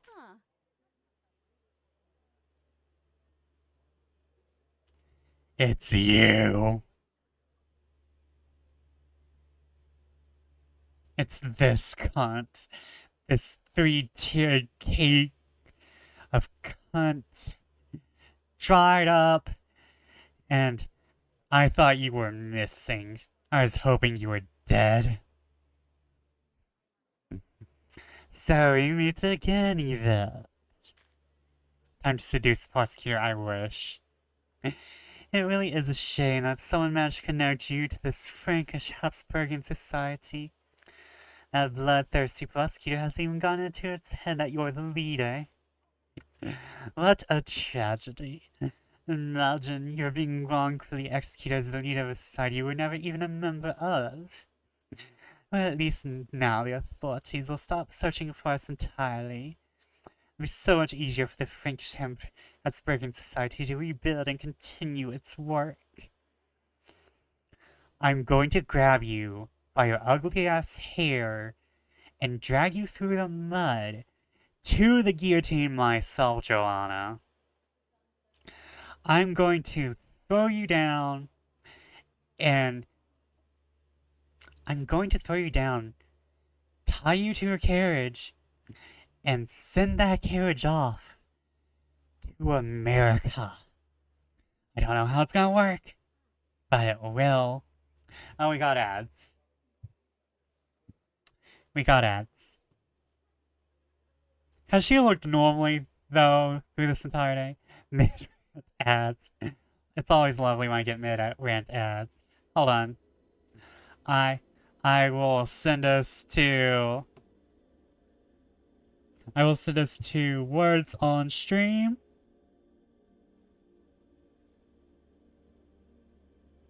And I will go get water.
600? I don't know.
Oh no.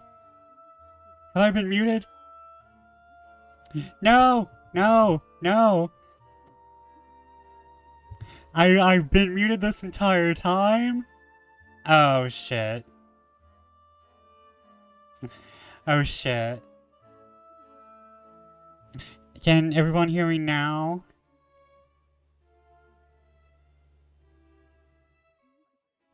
I thought I pressed it when I came back from getting my...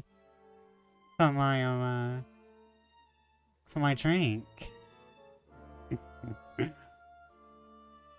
I was just about to say I won't be muted in the VOD, but I'm recording this through OBS, so... Y'all did not hear me ranting, but that's okay. I was wrong when I said there wasn't going to be scuff this stream. There's always the one... the unseen rant. The unheard. I went unheard. We lost out. It was just me calling Joanna a cunt, basically. The judge takes a seat in his awful RPG garage sale gear. If I don't cross the courtroom, you can see prosecutor Beauclair because he is no ally. Always trying to the center of the room with a vicious gleam in his eye. To begin, the prosecution would like to call to the stand Citizen Maximum determines. Oh, him. That judge dressed for stats, yep. Which is very unfortunate because there's very few games where you don't have a glamour system. Maximum glowers hatefully at you as he shuffles to the center of the room. The whole court shrouded in whispers, as those assembled try to surmise what this disgraced revolutionary could possibly be doing here. What is he playing at? What's his game? Citizen determines, do you swear to tell the truth, without hatred and without fear? We, Your Honor, he says in a voice brimming with blatant hostility. Oh, I can't wait to deal with you. What have you got for me? It can't be no worse than Joanna. As prosecutor prepares to question this witness, you can't help but notice Maxim hasn't stopped staring at you since he walked in. Citizen Maxim, please describe in your own words the events that took place in February of 1789. It was late at night, and I was hosting Citizen DeMarbo for dinner. When the meal was concluded, he asked if he could speak to me alone. Do you find anything unusual about this request? No, at that time there were plenty of people trying to court my favor. He sighs, glaring at you accusingly. That part wasn't unusual. Sacrablero! Once we were alone, he started talking about our mutual interests in curbing the influence of the monarchy. I agreed at first. He then launched into this tirade about Austro-Hungarian Empire, how much the French people stood to benefit. It didn't take long for me to realize that he was seriously proposing that we merge our country with another, that we give up the political autonomy of France. You know, I'm starting to not side with Armand. Maybe it was a good idea that we became lesbians. He snorts derisively at the thought. Obviously a man of my purely revolutionary notions could have never been swayed by such honeyed lies. So I demanded to know who put him up to this ridiculous plot. Oh. He's gonna say this is my idea. Armand never said who, but he said that a representative of this French Habsburgian society. He tried to claim the group was revolutionary because it was run by this intelligent woman of humble origins. Nevertheless, I cast him out and demanded he never speak to me again. Well, you know that last part isn't completely true. He certainly seems to believe the rest of it. Do you have reason to believe that you know who the mastermind behind this so-called society would be? I do. Yvette Decaux visited my abode about a week later, inquiring after her Armand. She's a woman of unusual intelligence for her sex, and certainly of a humble background. Only makes sense that she's the ringleader. I'm going to toss this man into a pit of lava. Lava spikes, if possible. I want him to have the most painful death for his misogynistic ass as possible. I want it to be slow. I want him to die in the lava slowly, if possible. Never in your life have you been so insulted by a compliment. Merci beaucoup, Citizen Determines. The prosecution rests. Citizen Decaux, you've been given a right to ask a single question of the witness. Oh joys, a single question. How generous of them.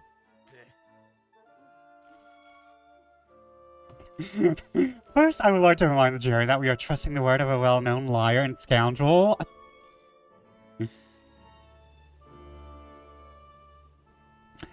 Do you have actual evidence that I'm the ringleader? Or is this just guilt by association?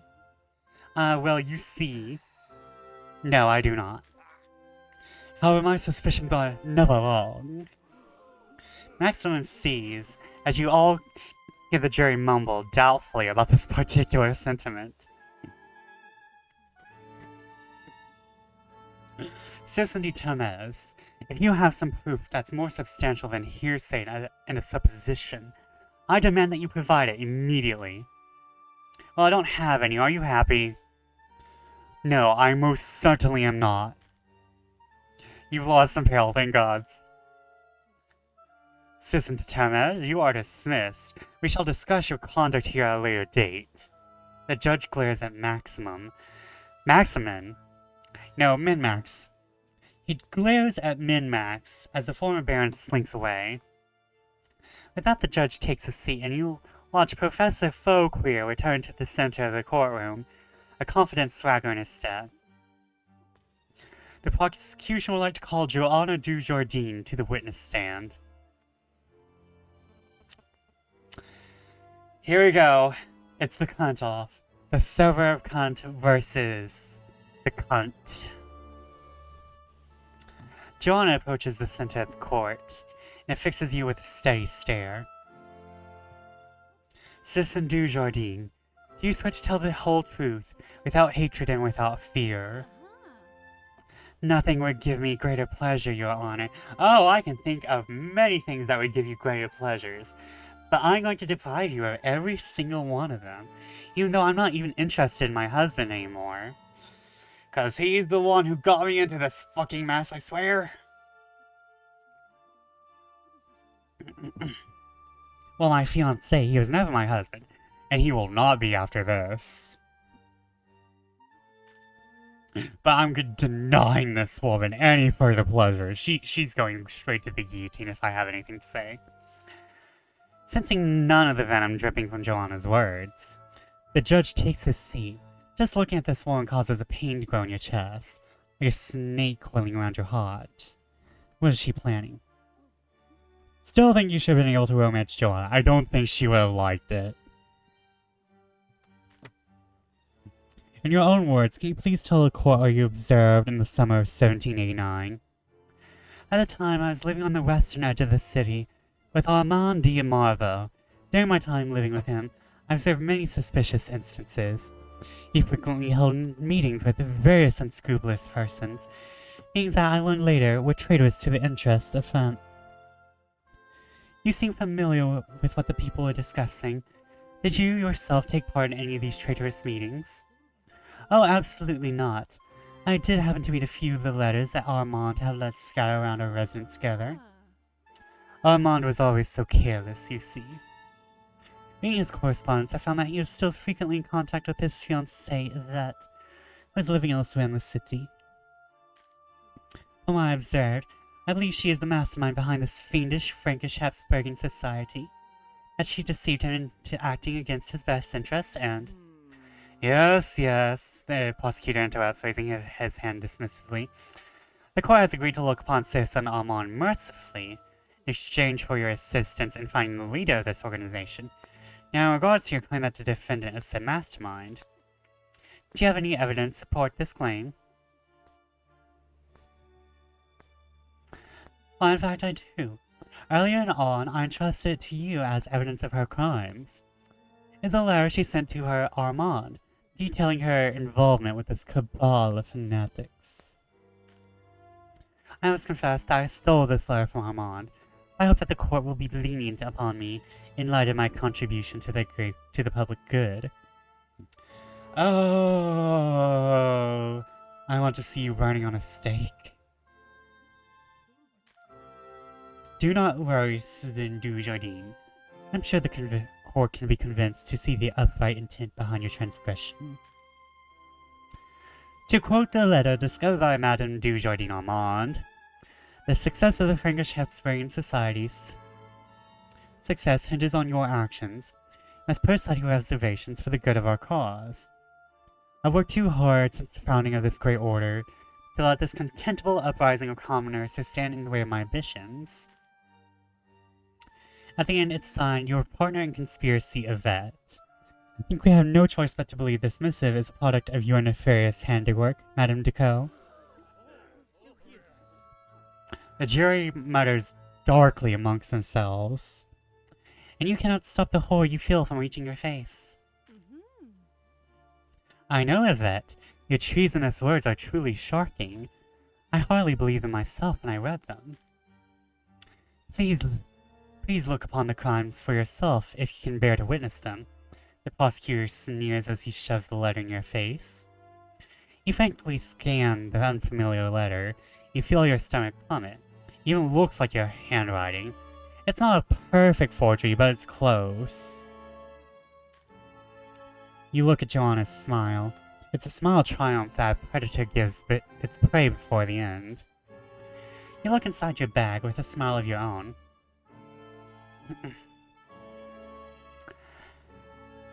Joanna may have fooled herself into thinking she could possibly outwit you.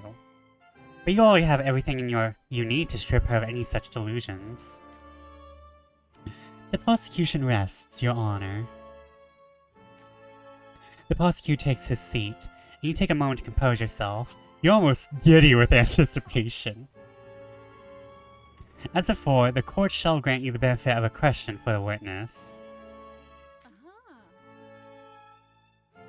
I'm sure you have many questions, Yvette, but you should make this one count. No, that's wrong! Wait, hold on. Hold on. Wait, I need to do something, hold on. Hold on.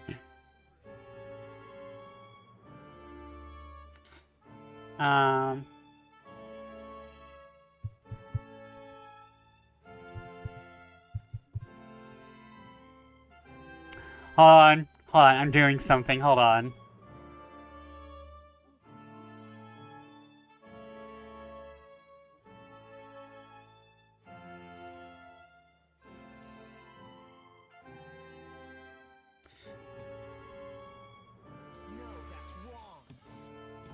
Hold on. Let me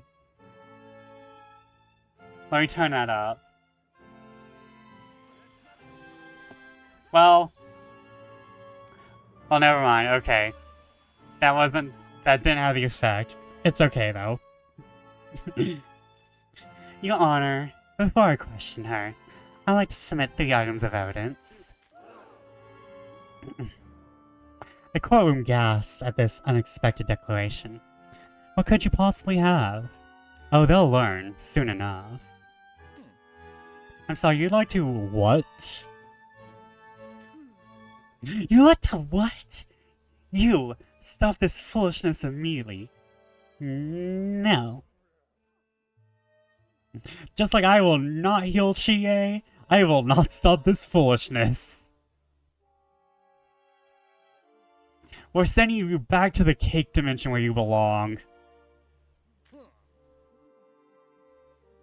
My title is Your Honor, citizen, the judge growls at Joanna. I shall also remind you that I do not answer to your whims. My duty is to find traitors to the Republic and have them removed from our midst. Madame Deco, what do you have for us? This better be good. Carefully, you lay out the 3 pieces of evidence you spent months gathering for such an occasion.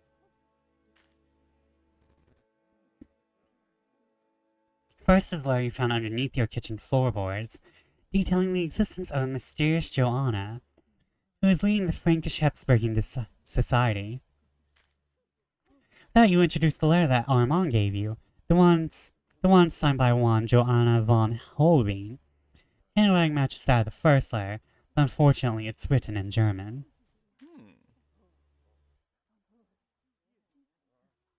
You're extremely fortunate, Citizen Deco, the judge chuckles. As a man of learning, I'm perfectly able to read German. Please give the letter here. The judge reads in silence in a few minutes before intoning. Let it be known to the court that the letter indicates that the one known as Joanna du Jardin, is actually an Austrian woman by the name of Joanna von Holbein. The letter details little else of relevance. Finally, you present the signet ring of the von Holbein family. Its sigil is used to seal both letters. Originally intended to allow Armand to escape across the border to safety, has now become the final nail in her coffin. All this evidence would suggest that this Madame von Holbein is the real leader of this Frankish Habsburgian society. Also mean that she has attempted to frame you as the real leader of this organization. The judge says to you, the reality of this situation is slowly dawning on him.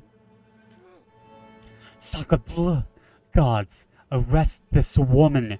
The judge screams in shock, pointing at Joanna. What? No. Hold on, wait. What? No! Joanna snaps as she's roughly seized by either shoulder by a pair of guards. Do you think this is over? Do you insignificant fleas have any idea what I've sacrificed to get this far? Do you have any idea who? All you cretins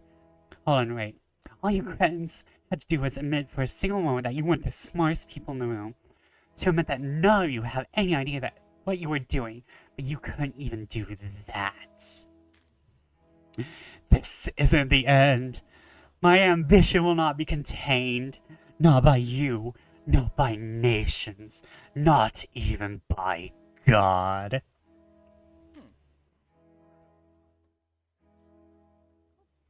You're most fortunate then, Madame von Holbein. Your ambition will be ended by neither men, nations, nor the divine. It shall be ended by guillotine. Yes. She may not be rich, but I hate her. Guards, take her away. I'll arrange for a proper trial for her crimes later. Joanna glares at you, her eyes dripping with hatred. I'm using the zinger. Don't forget this moment, Joanna. I want to remember it while you burn in hell.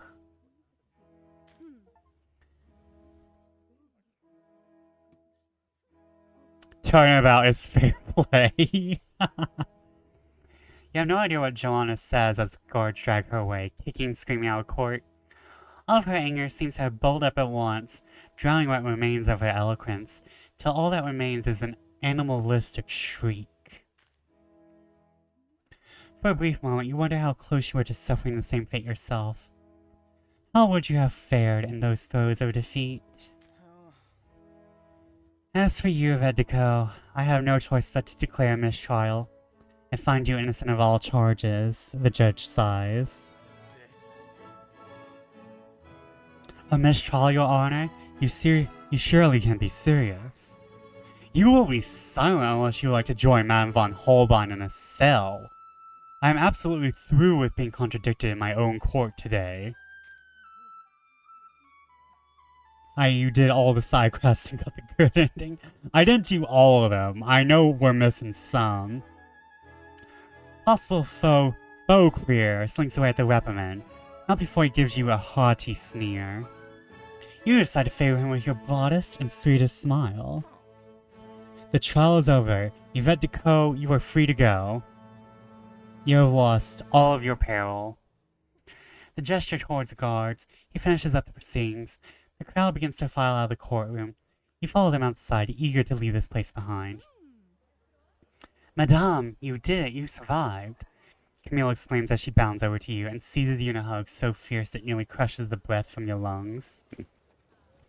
That feels like a great weight has been lifted from your shoulders. You did it. You're free. Francis, of course, still in a state of chaos. Then again, you have a hard time remembering a time when it wasn't. You know, in the back of your mind, nothing has changed materially. How you can't help but feel like dusk tastes fresher than any you've other. How you can't help but feel like the dusk air tastes fresher than any you've ever experienced. From the courthouse steps, you watch the sun set on Paris, and the city feels like an old friend.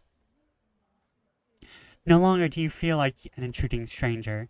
In fact, you feel you could truly belong here, if you so choose.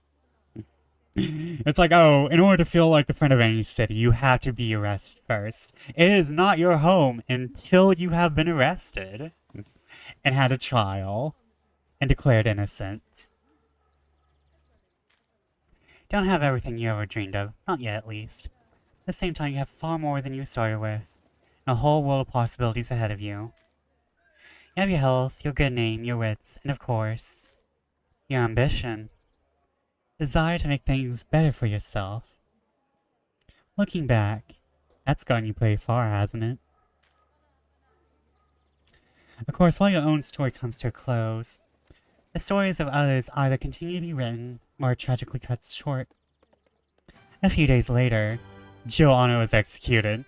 She wove a web to trap you, and soon found that she herself could not escape it. You have to be arrested and nearly put to death before you feel like you belong there. Ah, yes. Paris is one of our books.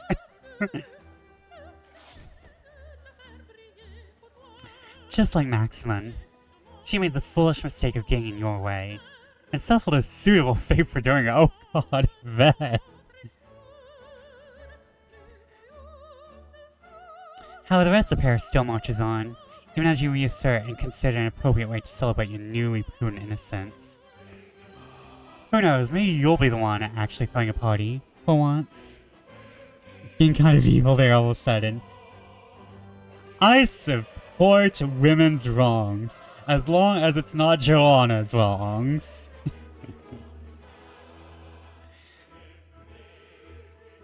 Elizabeth, the great painter haunted by the malaise that sapped her inspiration stifled her art.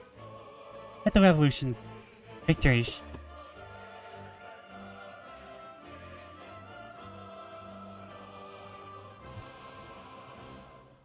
none shall stand in my way.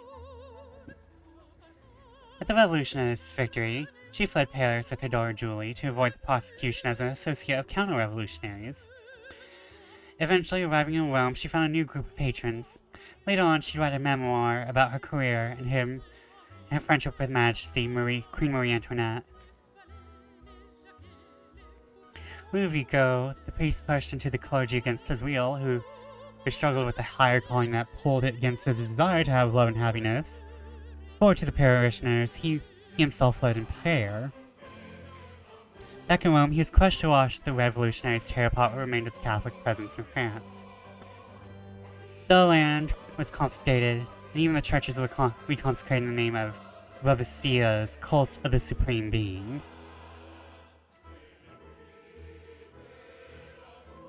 Honorad, the opulent and domineering widow, who still grieved openly for her husband Charles, who passed away all those years ago.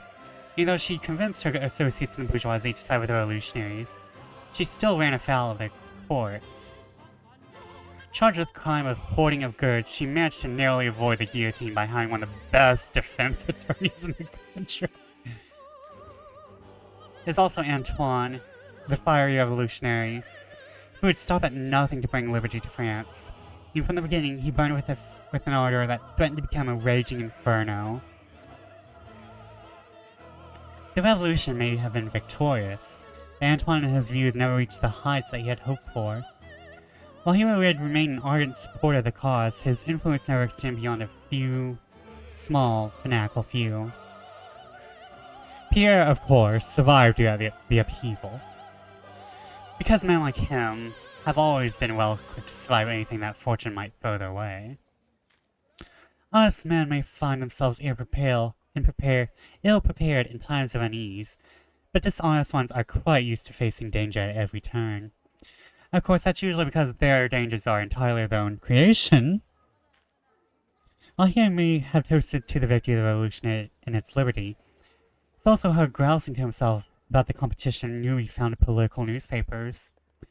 Apparently there is some writer named Monsieur Marat who he finds particularly bothersome. Fatima, the inspiring dressmaker who was the font from which much of your elegance flowed, has still managed to keep her shop open.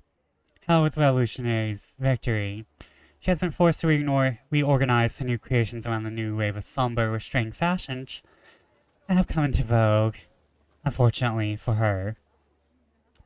And unfortunately for France, and the fashion world in general. Sartorial excess is simply no longer what it used to be. Of course, there's Camille, the indefatigable handmaiden has been by your side since your first moments in Paris. Camille was overcome with joy to discover not only did you survive your trial, but that you were intending on staying in Paris.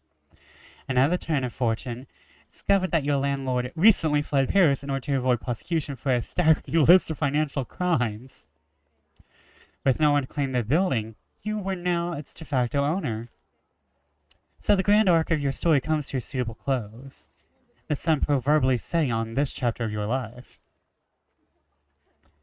As the dust settles, you find yourself passionately entwined with Honorade, the opulent and domineering widow, who was once entirely submerged in grief for her husband Charles, who passed away all those years ago. We get it, she's a widow! You both stayed in Paris, weathering the storm of violent rebellion together. A few months later, you sold your newly acquired house for a decent sum and moved into Madame Gazelle's estate along with your servants.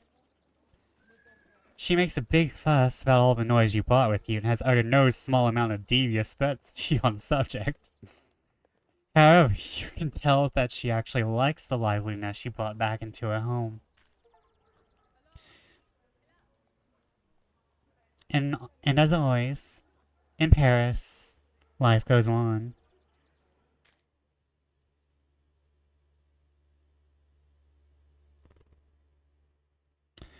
Promises, promises. And that's the end. That was... I'll admit, I wasn't... So,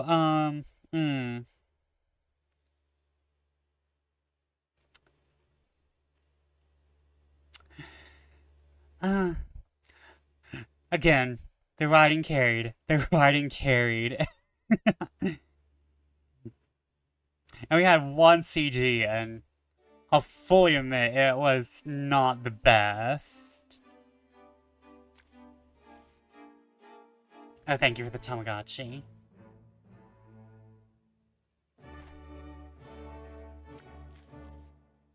Quick game. The writing was what carried, but,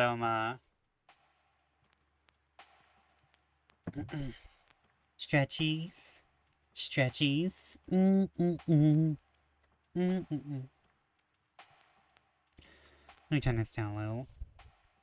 The writing is what carried, but I feel like, I'm starting to think I realized my problem with this game, is that it was a visual novel that really wanted to be something else, I feel like. I feel like they wanted to be something else, but they were trying to appeal to a visual novel crowd. And so it was a mixture of it was a visual novel dressing up as a management sim, it feels like. It feels like they wanted to make a management sim with what little they could do in a, management sim. I wouldn't really know what to call it.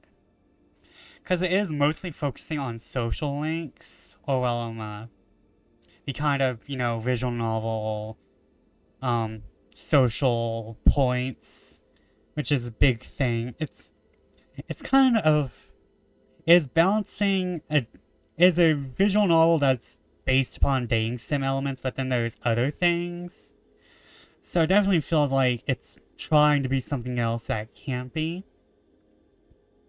It just needs a little more polish, in my opinion, and it needs a lot more, CGs. That is like my main issue, is that it feels like it wants to be something else. And hold on for just one sec.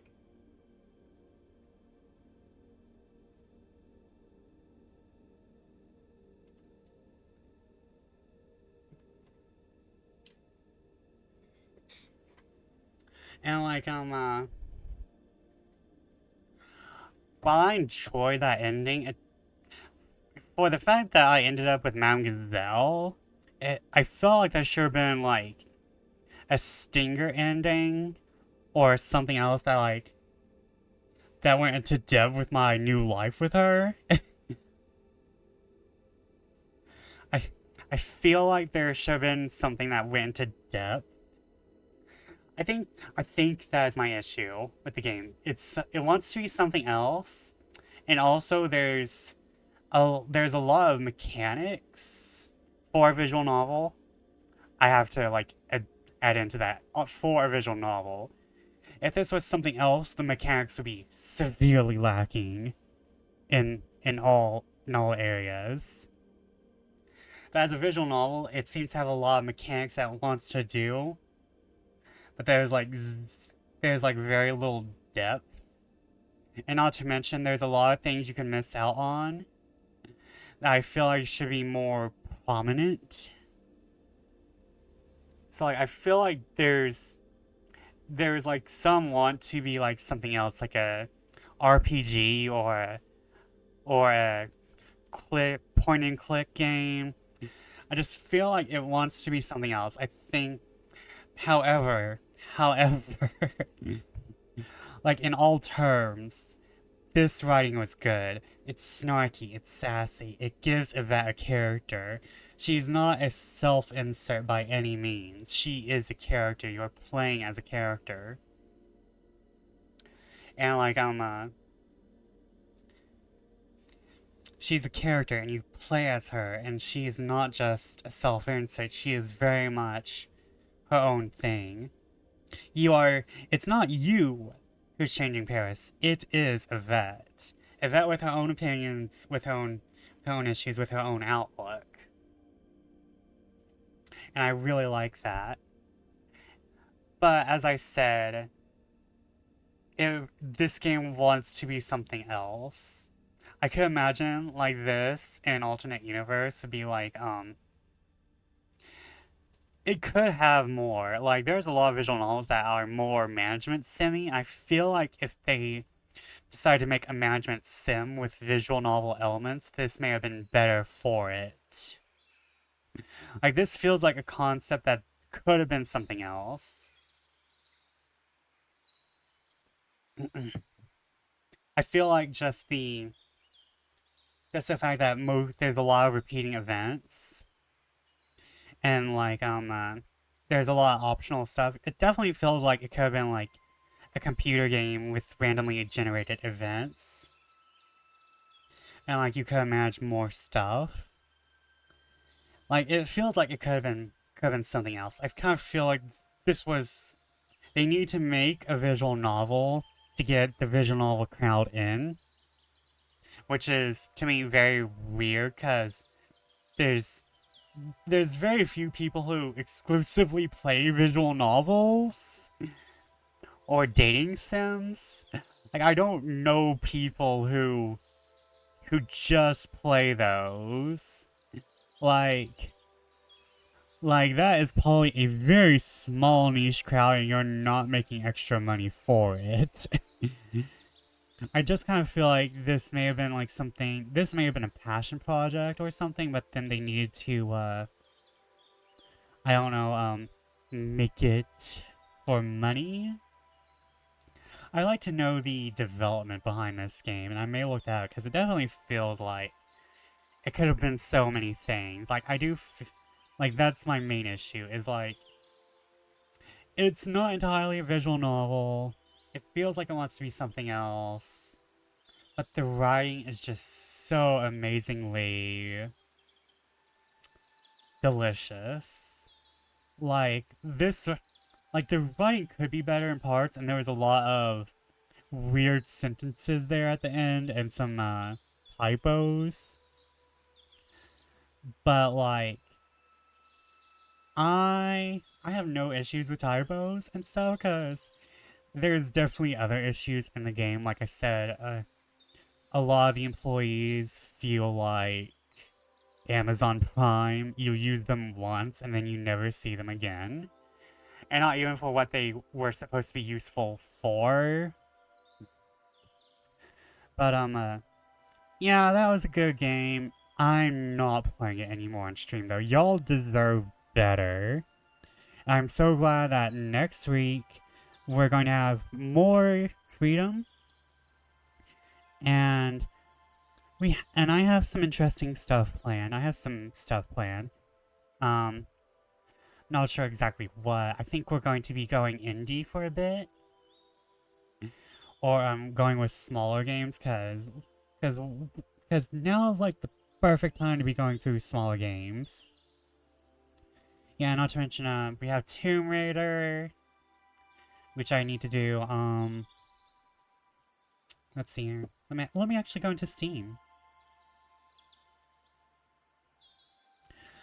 I kind of don't like that I did not do everything, but it's very weird. I'll be honest that, like I said, it felt like it was a visual novel trying to be something else, so like it didn't work with like other visual novels. Try Tomb Raider off stream, yeah. So let's look at my library. We have a lot. We have One Bit Heart, we have Alice Mare. We have Amnesia Memories, which I really want to do on stream, but I'm realizing visual novels are kind of tough, so I may just stick to smaller, shorter VNs. Not to mention Amnesia is kind of big, so if we do it, I'm only going to do it in chunks. We're going to do like one dude at a time, like over months. Like we're going to take forever to finish it. I'm going to be real. But I do want to share Amnesia because it is probably, I think it's considered the best work of who made this? Who the hell made this? Of Idea Factory. I think it's considered the best VN they've made so far.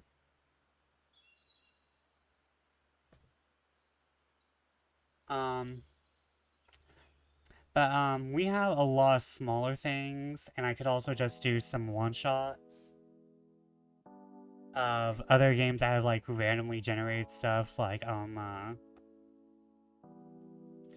Monster Prom and World of Horror. We also have Sucker for Love, which would be very prevalent for Valentine's month. I'm going to try to jump headfirst into the Tomb Raider remaster once it's out. Yeah, we're gonna be. I mean, like, people think it's a dead franchise, but like, I'm sorry, I thought I had Broback coming home. But we're probably gonna see that all over Twitch. Like, one person's gonna play it, and more people are gonna play it, and so on and so forth. Not to mention, if they get the right, if they can hit the right sponsored person, if they can sponsor the right person to play, it's going to be all over Twitch. And, other people. Oh, we got Mary Skelter. I have Mary Skelter, and I actually want to, I've been wanting to play that. We have Lorelei, Lydia, I think Black Cat, the Cat Lady. So we have that entire series. We have more Cube Escape. And Rusty Lake. We have Saint Maker, which is another visual novel. I just looked up the remaster. First I've heard of it. I love 1 through 3 of the Tomb Raider series. Oh, you and whatever would really like each other because whatever is also asphyxiated to Tomb Raider. it, like, like, like he has told me so much and has got me the first remakes, the older remakes, not the new remakes. It's true, I love Tomb Raider. I've gotten him some Tomb Raider fan merch. But, got some Monster Proms, we got Lorelei. Ooh, I can play Franbow. Franbow would be good. But I'm just kind of glad to have this off the docket. I'm just very glad to have this off the docket, honestly. I've been trying to get Vesper to play them. I'm going to do it on stream because I need platformers to torture myself with. I need platformers to torture myself with. Like, do you want me to not suffer on stream for everyone's entertainment? Do you not want me to suffer? Does it not please you when I'm in pain? Am I a streamer if you guys do not get entertained by me in pain? The schadenfreude is real. There will never be Schrödinger's schadenfreude. The schadenfreude will always be real. But, let's see who is on.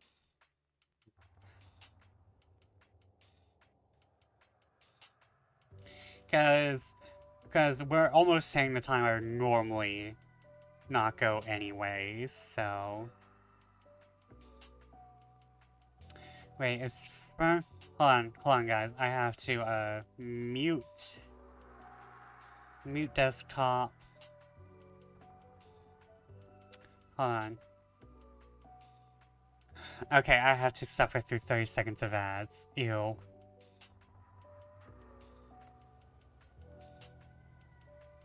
Ew, ads.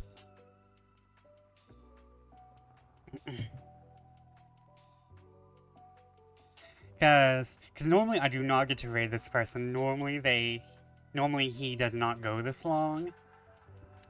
And like, he is one of my fave people to watch.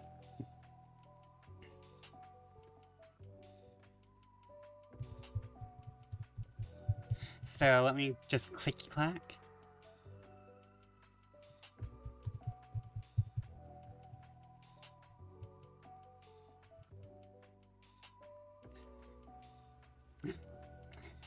Because you guys might be able to get something awesome if I can. Okay, no. Okay, he's wrapping up. Okay. Okay, so I will... Let's see who else is on. We got Pally. Do the clicky clackety. I wish I had like a nice custom keyboard so y'all could get the very delicious sounds, but I do not. Have a Nari, who I think I rated.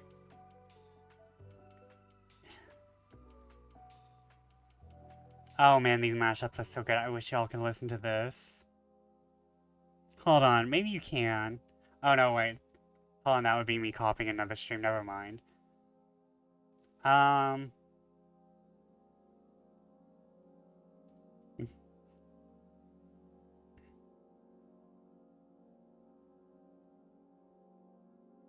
Okay, I feel like that would be me intruding.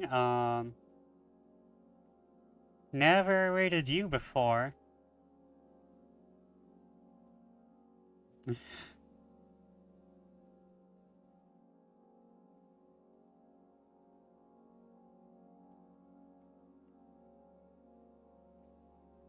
Legend of Zelda.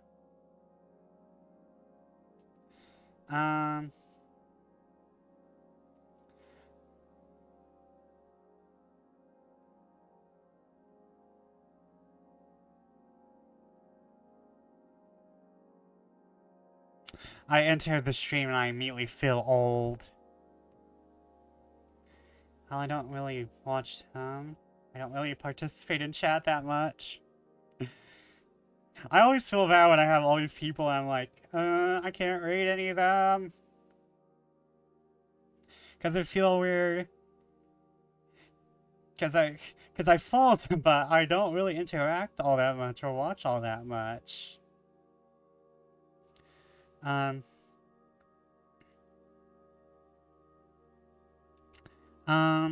think we'll raid Miss Lupin, though. I think we raided her recently. No, wait, hold on. You know what? I'll take a chance. I'll take a chance. I'll take a chance.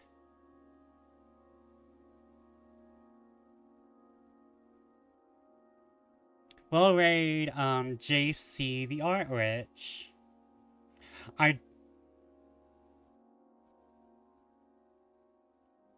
I mean,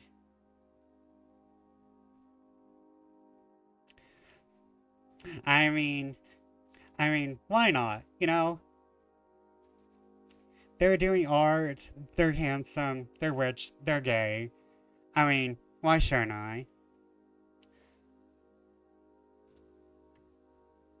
Alright, guys. Rating. Wait, am I rating? Am I rating? There we go. Thank you guys for joining me. I had a fun time. Join the Discord if you want to. Not forcing you. Follow me if you want to. Not forcing you. But, I had a fun time. I hope you did too. Good night. Good fortune. And I'll see you again tomorrow for Ravenous Devils. Thank you guys. Night. Bye.